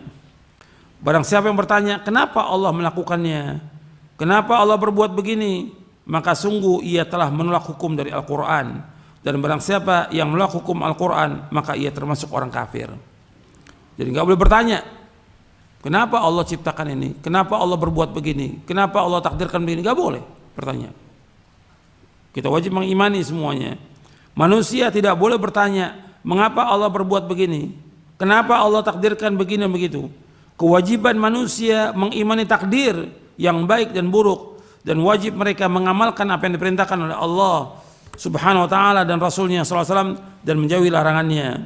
Manusia akan ditanya tentang apa yang mereka amalkan. Allah berfirman dalam surah Al-Hijr ayat 92, 93, "Fa warabbika lanas'alannahum ajma'in amma kanu ya'malun." Maka demi Rabbmu, kami pasti akan menanyai mereka semua tentang apa yang telah mereka kerjakan dahulu. Kewajiban seorang mukmin adalah beriman kepada takdir baik dan buruk, dan wajib beramal sesuai syariat Nabi Muhammad SAW. Perhatikan tuh, ini ada 2 poin. Perhatikan di sini. Kewajiban seorang mukmin adalah beriman kepada takdir baik dan buruk. Itu yang pertama. Yang kedua, wajib seorang mukmin beramal sesuai syariat Nabi Muhammad SAW. Ini 2 poin penting ini. Yaitu kewajiban seorang mukmin adalah beriman kepada takdir baik dan buruk. Yang kedua, dia wajib beramal sesuai dengan syariat Nabi Muhammad SAW. Rasulullah bersabda, "I'malu fakullun muyassarun lima khuliqa lahu." Beramallah kalian karena semua sudah dimudahkan menurut apa yang Allah ciptakan baginya. Kewajiban kita mengamalkan. Dan Nabi menjelaskan ini, hadis ini sahih dari Bukhari, Muslim dan sahabat Ali bin Abi Thalib, ketika ada orang bertanya kepada Nabi SAW, kita ini sekarang melakukan perbuatan ini, menurut yang kita lakukan sekarang ini baru Allah takdirkan, atau kita beramal sekarang ini melaksanakan apa yang Allah sudah tulis di Lauh Mahfuz? Kata Nabi, kita sekarang ini melakukan apa saja amal ini dan perbuatan ini Allah sudah tulis di Lauh Mahfuz. Lantas buat apa kita beramal? Nabi memberikan jalan kepada mereka, yaitu kata Nabi SAW, "I'malu faqul muyassarun lima khuliqa lahu." Beramal kalian karena semua sudah dimudahkan menurut apa yang Allah sudah takdirkan baginya. Jadi kewajiban kita yang pertama apa? Kewajiban kita yang pertama apa? Iman. Yang kedua, beramal. Itu yang penting. Tentang memikirkan apa yang ditakdirkan, itu tidak boleh dan kita nggak akan mampu. Seperti yang disebutkan tadi oleh Imam Abu Ja'far At-Tahawi rahimahullah. Akal kita nggak mampu. Makanya disebutkan dalam hadis Nabi SAW yang sahih, yang diriwayatkan oleh Imam Tabrani dalam Mu'jamul Kabir dari sahabat Abdullah bin Mas'ud radhiyallahu an. Nabi bersabda sallallahu alaihi wasallam, "Idza dzukira ashabi fa'amsiku, wa idza dzukira an-nujumu fa'amsiku, wa idza dzukira al-qadaru fa'amsiku." Kata Nabi SAW, apabila disebutkan tentang para sahabatku, artinya tentang kejelekan para sahabatku, kalian diam. Apabila disebutkan tentang nujum, ilmu perbintangan, kalian diam. Apabila disebutkan tentang qadar, hendaklah kalian diam. Hadis ini disahihkan oleh Syekh Albani rahimahullah dalam kitabnya Sahih Jami' Shaghir dan silsilah ahadits as-sahihah di juz yang pertama. Hadis ini diriwayatkan oleh Imam Tabrani dalam Mu'jamul Kabir dari sahabat Mas'ud, dan juga diriwayatkan oleh yang lainnya dari sahabat Ibnu Umar. Ya, Nabi bersabda SAW, apabila disebutkan para sahabatku, kalian diam. Kalau disebutkan tentang kejelekan sahabat, diam. Nggak boleh membicarakan kejelekan sahabat, tapi membicarakan kebaikannya boleh atau tidak? Boleh kebaikannya. Maka ditulis dalam kitab-kitab, apakah Sahih Bukhari, Muslim atau yang lain, tentang manaqib para sahabat, tentang fadailus sahabah. Sampai Imam Ahmad juga punya kitab tentang fadailus sahabah, keutamaan para sahabat. Sebutkan kebaikannya, tapi disebutkan kejelekannya nggak boleh. Mau terjadi peperangan antara sahabat, kita jelekan sahabat, nggak boleh sama sekali, nggak boleh. Itu. Dan dosanya dosa besar, apalagi sampai mencaci maki seperti Syiah laknatullah alaihim, yang mereka mencaci maki para sahabat. Berat hukumannya, di dunia berat, di akhirat berat itu. Karena itu termasuk dosa besar, yang besar, mencaci maki para sahabat. Disebut para sahabat, kalian diam. Disebutkan tentang ilmu nujum, kalian diam.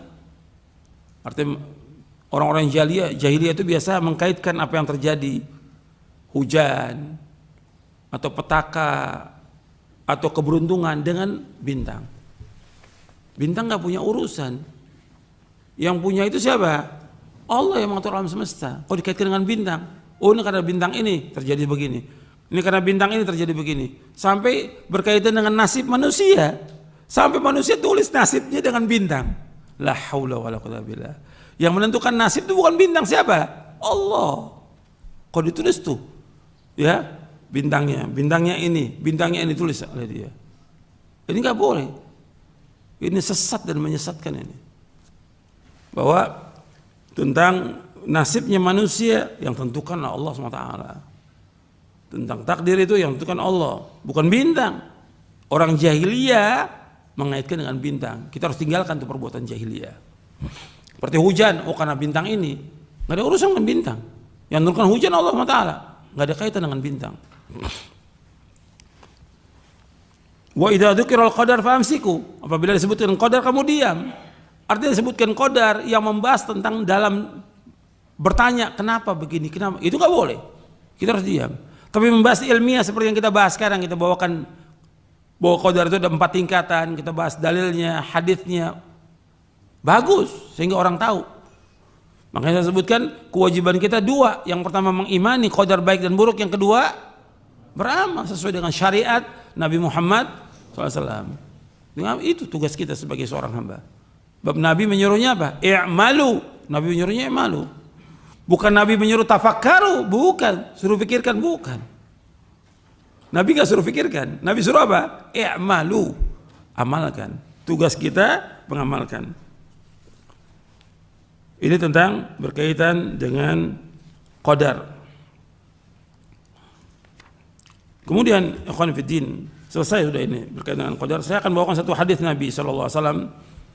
Itu Nabi bersabda sallallahu alaihi wasallam dalam hadis yang sahih yang diriwayatkan Imam Muslim, Ibnu Majah dan lainnya dari sahabat Abu Hurairah radhiyallahu an. Rasulullah SAW bersabda, "Al-mu'minul qawiyyu khairun wa ahabbu ila Allah minal mu'minid dha'if. Wa fi kullin khairun ihris ala ma yanfa'uka wasta'in billah wa la ta'jaz. Wa in asabaka syai'un fala taqul law anni fa'altu kadza wa kadza kana kadza wa kadza. Walakin qul qadarullah wa ma syaa fa'al atau qaddarallah wa ma syaa fa'al fa inna law taftahu amal syaitan." Mukmin yang kuat lebih baik dan lebih dicintai Allah daripada mukmin yang lemah. Dan pada setiap dari keduanya, maksudnya dari setiap keduanya, yaitu orang mukmin yang lemah, orang mukmin yang kuat dan mukmin yang lemah, terdapat kebaikan. Kebaikan tentang apa? Tentang imannya. Bersemangatlah kalian untuk mengerjakan apa yang bermanfaat bagimu dan mohonlah pertolongan kepada Allah dalam segala urusanmu, serta janganlah sekali-kali kamu bersikap lemah. Apabila kamu tertimpa satu musibah, janganlah kamu berkata seandainya aku berbuat demikian niscaya akan begini dan begitu. Akan tapi katakanlah ini telah ditakdirkan oleh Allah dan Allah berbuat apa yang Allah kehendaki. Karena ucapan seandainya akan membuka pintu perbuatan syaitan. Hadis sahih riwayat Muslim, Ibnu Majah dan yang lainnya. Untuk perhatikan di sini. Nabi menyebutkan sallallahu alaihi wasallam, al-mu'minul qawiyyu khairun wa ahabbu ila Allah minal mu'minid dha'if. Wa fi kullin khairun ihris ala ma yanfa'uka wasta'in billah wa la ta'jaz. Mukmin yang kuat lebih baik dan lebih dicintai Allah daripada mukmin yang lemah. Pada keduanya ada kebaikan. Bersemangatlah kalian, berkemauan keraslah kalian kepada apa yang bermanfaat bagi kalian. Wasta'in billah, minta tolong kepada Allah, wala ta'jaz, jangan lemah. Ini bagian pertamanya, perhatikan ini. Nabi menyebutkan bahwa mukmin yang kuat berkaitan dengan iman, bukan berkaitan dengan fisik. Perhatikan ini. Iman, mukmin yang kuat berkaitan dengan iman. Artinya orang yang imannya kuat lebih baik daripada yang imannya lemah. Tetap pada keduanya ada kebaikan karena masih ada iman. Selama orang itu masih ada iman, masih ada kebaikan bagi dia. Tetap yang paling baik, yang paling dicintai Allah yang mana? Yang imannya kuat. Dan perhatikan, ketika dalam ujian, dalam cobaan, musibah, di sini harus diuji kita oleh Allah. Benar nggak iman kita? Jujur nggak iman kita? Kuat nggak iman kita? Ketika dapat cobaan itu, harus kuat. Jangan takut orang beriman. Harus kuatkan iman kita kepada Allah. Nggak akan menimpa kita kecuali apa yang Allah sudah takdirkan untuk kita. Jangan takut. Jalankan syariat ini, jalankan agama ini, jalankan syariat Nabi Muhammad SAW. Insya Allah Allah pasti akan jaga kita. Allah pasti akan lindungi kita. Allah pasti akan tolong kita. Itu yakin seperti itu orang beriman itu. Jadi orang mukmin yang kuat, imannya kuat lebih baik dan lebih cinta daripada mukmin yang lemah. Dan sekarang ini kalau kita lihat ketika ada cobaan, ujian, musibah, mulai itu tambah turun iman itu. Tambah turun. Tambah takutnya luar biasa. Dan akhirnya kalau sudah imannya turun, tambah takut, yang ada tambah penyakit. Perhatikan itu. Tambah penyakit. Tambah takut dia. Yang sudah jelas penyakit apa? Wahan, hubud dunia, wa karahiyatul maut. Penyakit wahan. Apa wahan itu? Cinta dunia dan takut mati. Takut udah. Hidup ini untuk akhirat. Nggak boleh kita takut mati. Kita apa yang Allah takdirkan buat kita itu yang terbaik buat kita. Dan ajal itu nggak akan mundur, nggak akan maju. Idza jaa ajalum la yastakhirun sa'atan wala yastaqdimun. Orang beriman dia harus kuat imannya. Hubungan dia dengan Allah kuat. Yang dia perbanyak amal-amal soleh, kebaikan. Jangan takut orang beriman. Kemudian Nabi melanjutkan ini ketika menyebutkan tentang iman yang kuat, iman yang lemah. Nabi lanjutkan apa? Ihris ala ma yanfa'uka.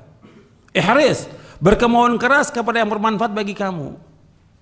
Nuntut ilmu bermanfaat atau tidak? Manfaat. Baca Al-Quran bermanfaat. Baca buku bermanfaat. Baca kitab bermanfaat. Sholat berjamaah manfaat atau tidak? Manfaat. Perhatikan itu. Ihris ala ma yanfa'uka. Berkemauan keras kepada yang bermanfaat bagi kamu.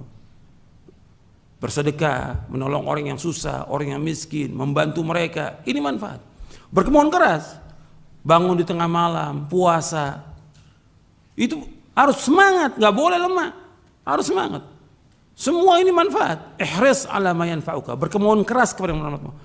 Antum baca kitab, baca buku-buku. Al-Quran saya sudah sampaikan minimal kita sehari baca berapa juz? 1 juz. Itu minimal. Bisa. Kenapa? Kenapa kita nggak semangat?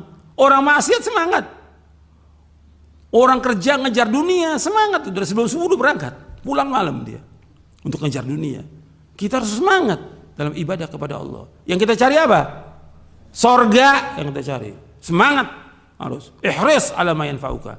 Kemudian jangan bergantung pada usaha kita, pikiran kita. Tapi itu wasta'in billah, minta tolong pada Allah. Gak mungkin kita bisa melaksanakan ibadah kepada Allah kecuali pertolongan Allah. Gak mungkin kita bisa nuntut ilmu kecuali pertolongan Allah. Gak mungkin kita bisa menghafal kecuali pertolongan Allah.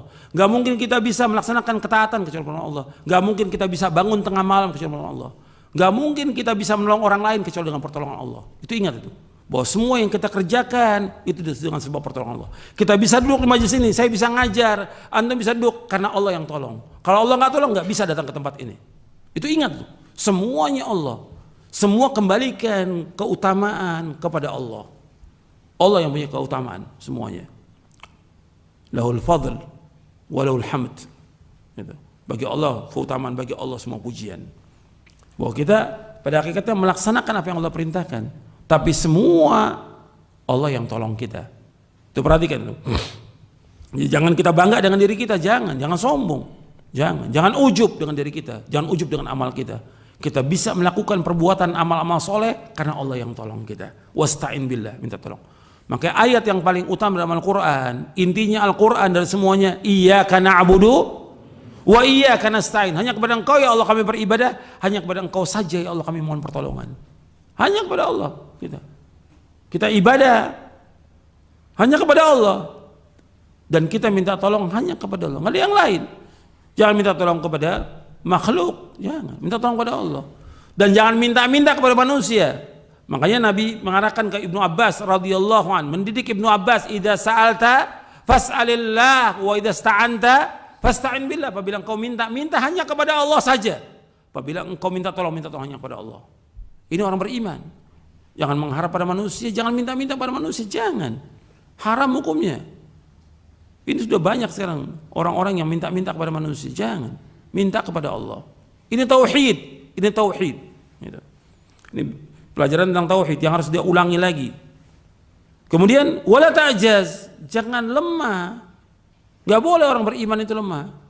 Oh saya nggak mampu untuk melakukan. Mampu, insya Allah.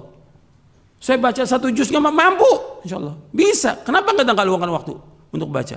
Kalau baca HP bisa tuh, SMS, WA baca. Berapa jam itu baca?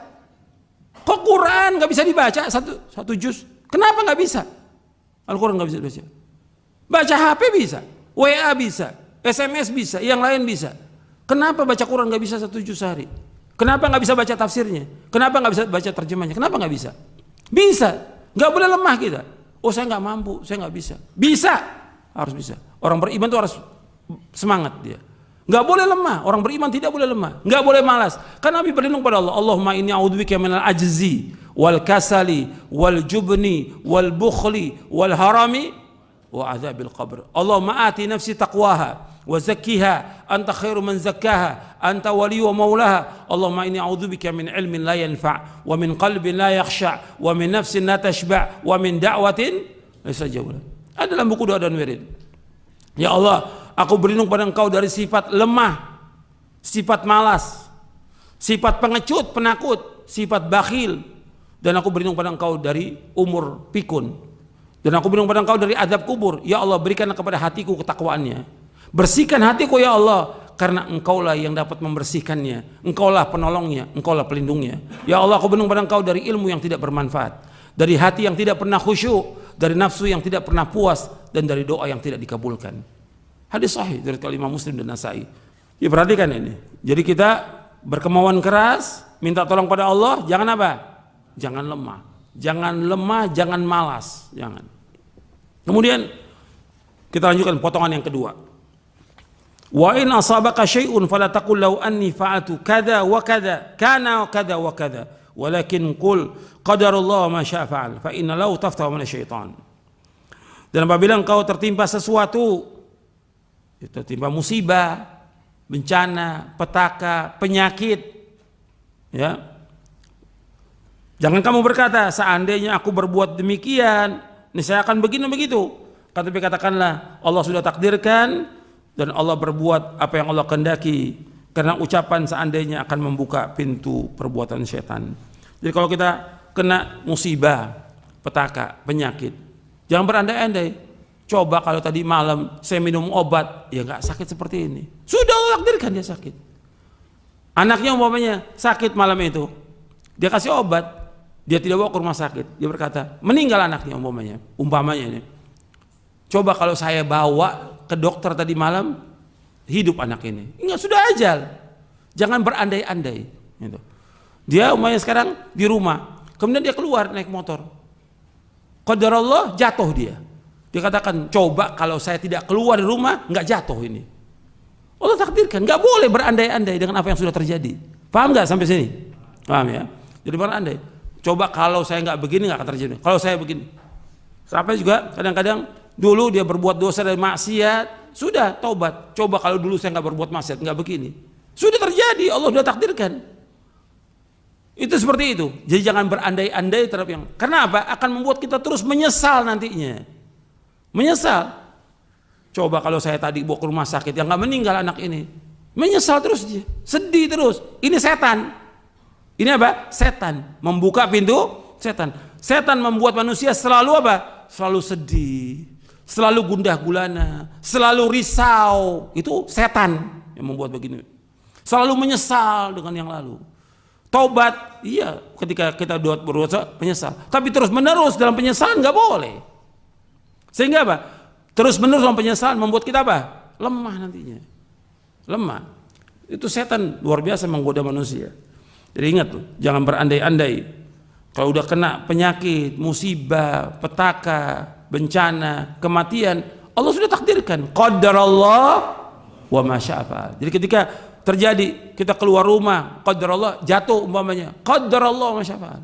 Yang berandai, coba saya nggak keluar rumah, nggak jatuh. Sudah terjadi. Jadi qadarullah wa ma syaa fa'al. Ucapkan Allah sudah takdirkan dan Allah berbuat menurut apa yang Allah kehendaki. Karena apa? Karena Allah membuka pintu setan. Faedah yang dapat kita ambil dari hadis ini banyak faedahnya.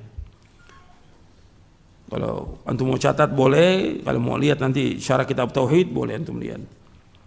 Yang pertama di sini faedahnya menetapkan sifat mahabbah, cinta bagi Allah Azza wa Jal sesuai dengan keagungannya. Jadi menetapkan sifat mahabbah, sifat cinta bagi Allah sesuai dengan keagungannya. Jadi beda di sini antara sifat cinta Allah dengan sifat cinta makhluk, beda karena nggak sama Allah dengan makhluknya selama-lamanya.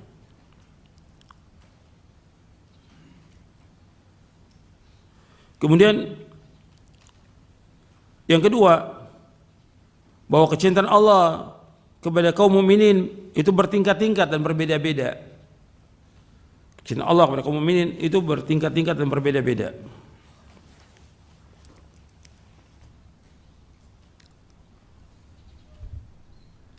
Kemudian yang ketiga, manusia berbeda-beda dalam kuat lemahnya iman. Jadi berbeda manusia tentang kuat dan lemahnya iman mereka. Jadi ada yang kuat manusia ini, ada yang lemah imannya.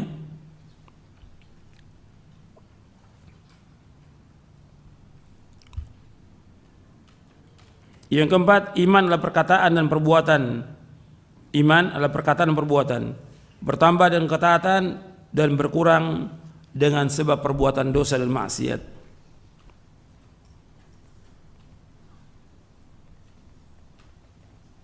Iman adalah perkataan dan perbuatan, bertambah dengan ketaatan dan berkurang dengan sebab perbuatan dosa dan maksiat.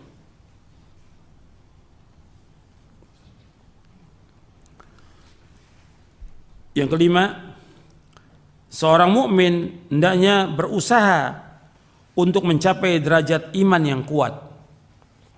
Seorang mukmin hendaknya berusaha untuk mencapai derajat keimanan yang kuat. Jadi harus ada usaha dia. Karena Allah mencintai iman yang kuat, dia harus usaha. Seorang mukmin hendaknya berusaha mencapai derajat keimanan yang kuat. Yang keenam,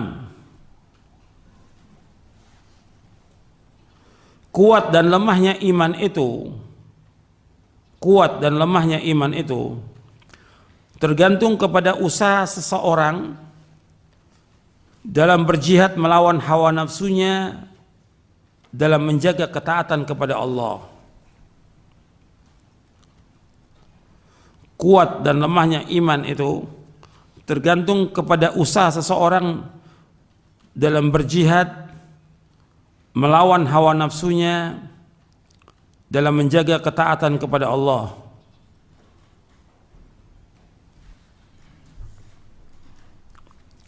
Yang ketujuh, wajib atas orang beriman bersemangat dalam mengerjakan hal yang bermanfaat. Wajib atas orang beriman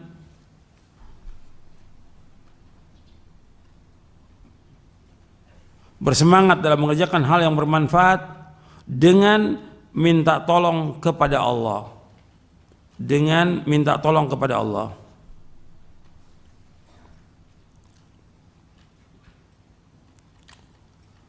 Yang kedelapan, kebahagiaan seseorang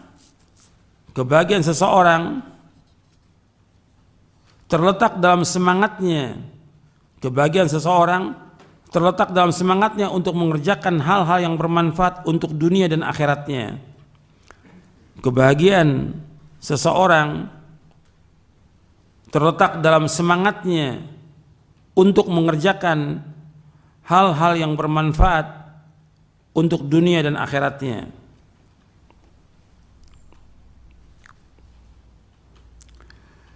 Yang kesembilan, syariat Islam datang untuk mewujudkan dan menyempurnakan kemaslahatan. Syariat Islam datang untuk mewujudkan dan menyempurnakan kemaslahatan. Jadi syariat Islam datang untuk mewujudkan dan menyempurnakan kemaslahatan, serta mengurangi dan menghilangkan kerusakan.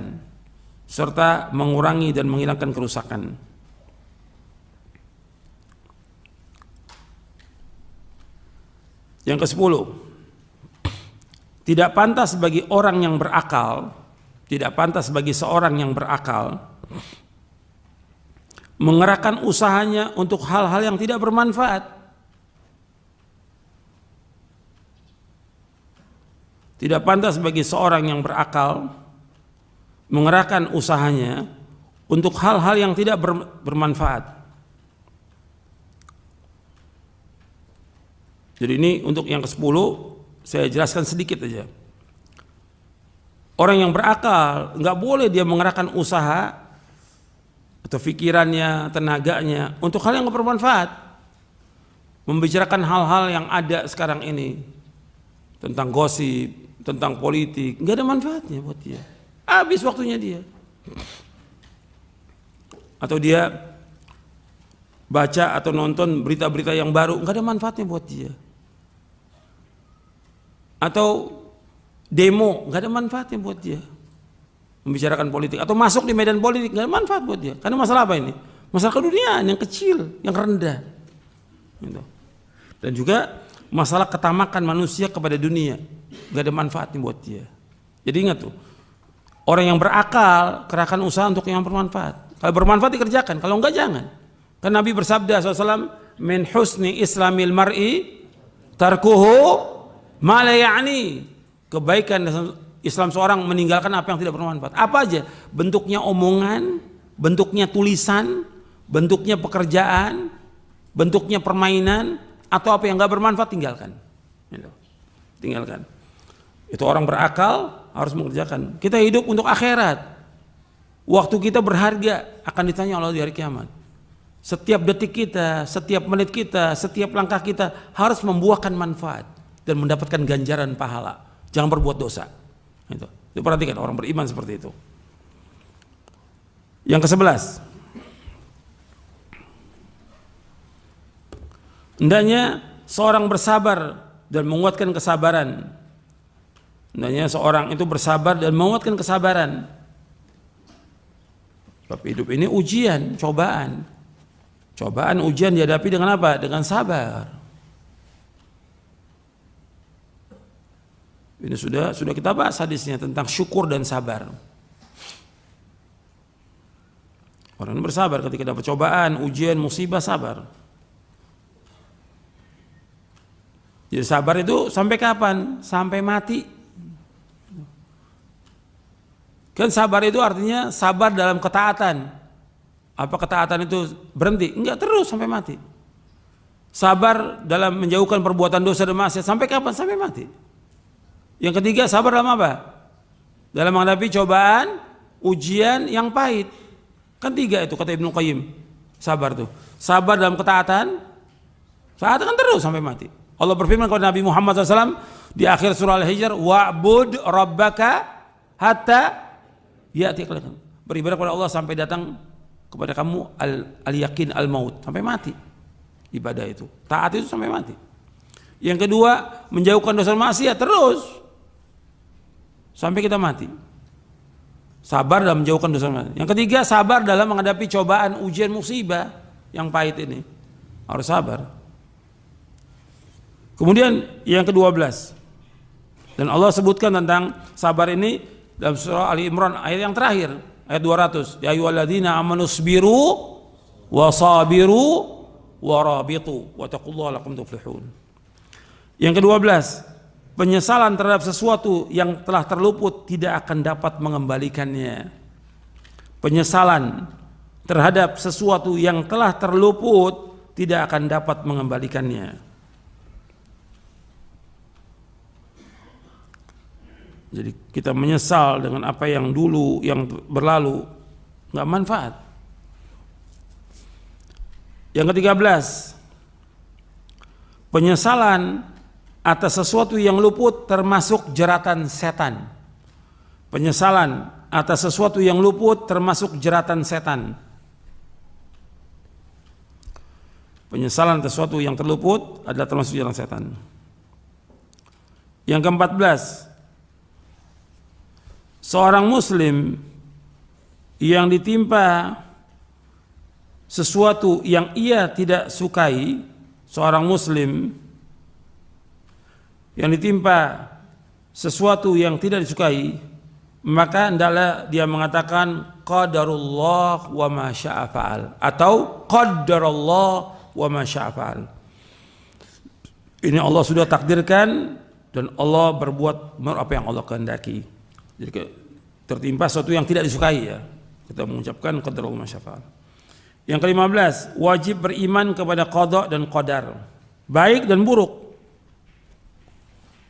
Ini penekanannya penting supaya kita ingat terus tuh bahwa beriman kepada qadar itu rukun iman yang ke-6 dan 2. Al-qada wal qadar antum min bil qadari khairihi wa syarrih. Bukan yang baik, yang buruk juga kita imani. Yang ke-16, bahwa setan mempunyai pengaruh terhadap manusia. Setan punya pengaruh terhadap manusia. Betul-betul setan itu menggoda, nggak pernah berhenti menggoda manusia. Kemudian yang ke-17, menetapkan adanya masyiah bagi Allah. Qadarallahu wa ma syaa fa'al. Yang ke-18, melaksanakan sebab atau usaha tidak bertentangan dengan tawakal. Melaksanakan sebab atau usaha tidak bertentangan dengan tawakal. Jadi orang yang sakit, dia terus mengharap kesembuhan dari Allah, tapi dia harus ada usaha. Sebab untuk sembuh bagaimana? Untuk sembuh gimana kalau sakit? Ya berobat. Jadi ada usaha, ada sebab yang dilakukan. Dan itu tidak bertentangan dengan tawakal. Tetap dia tawakal kepada Allah, tapi harus ada usaha supaya dia bisa sembuh. Dia tidak paham tentang agama, dia harus apa? Belajar. Di samping dia tetap meminta kepada Allah agar diberikan ilmu yang bermanfaat. Dan seterusnya begitu. Ya sampai sini dulu kajian kita. Mudah-mudahan apa yang kita kaji bermanfaat untuk saya dan untuk sekalian. Kurang lebihnya saya mohon maaf. Wassalamualaikum warahmatullahi wabarakatuh. Subhanakallah wa bihamdik. Asyhadu an la ilaha illa anta astaghfiruka wa atubu ilaik. Assalamualaikum warahmatullahi wabarakatuh.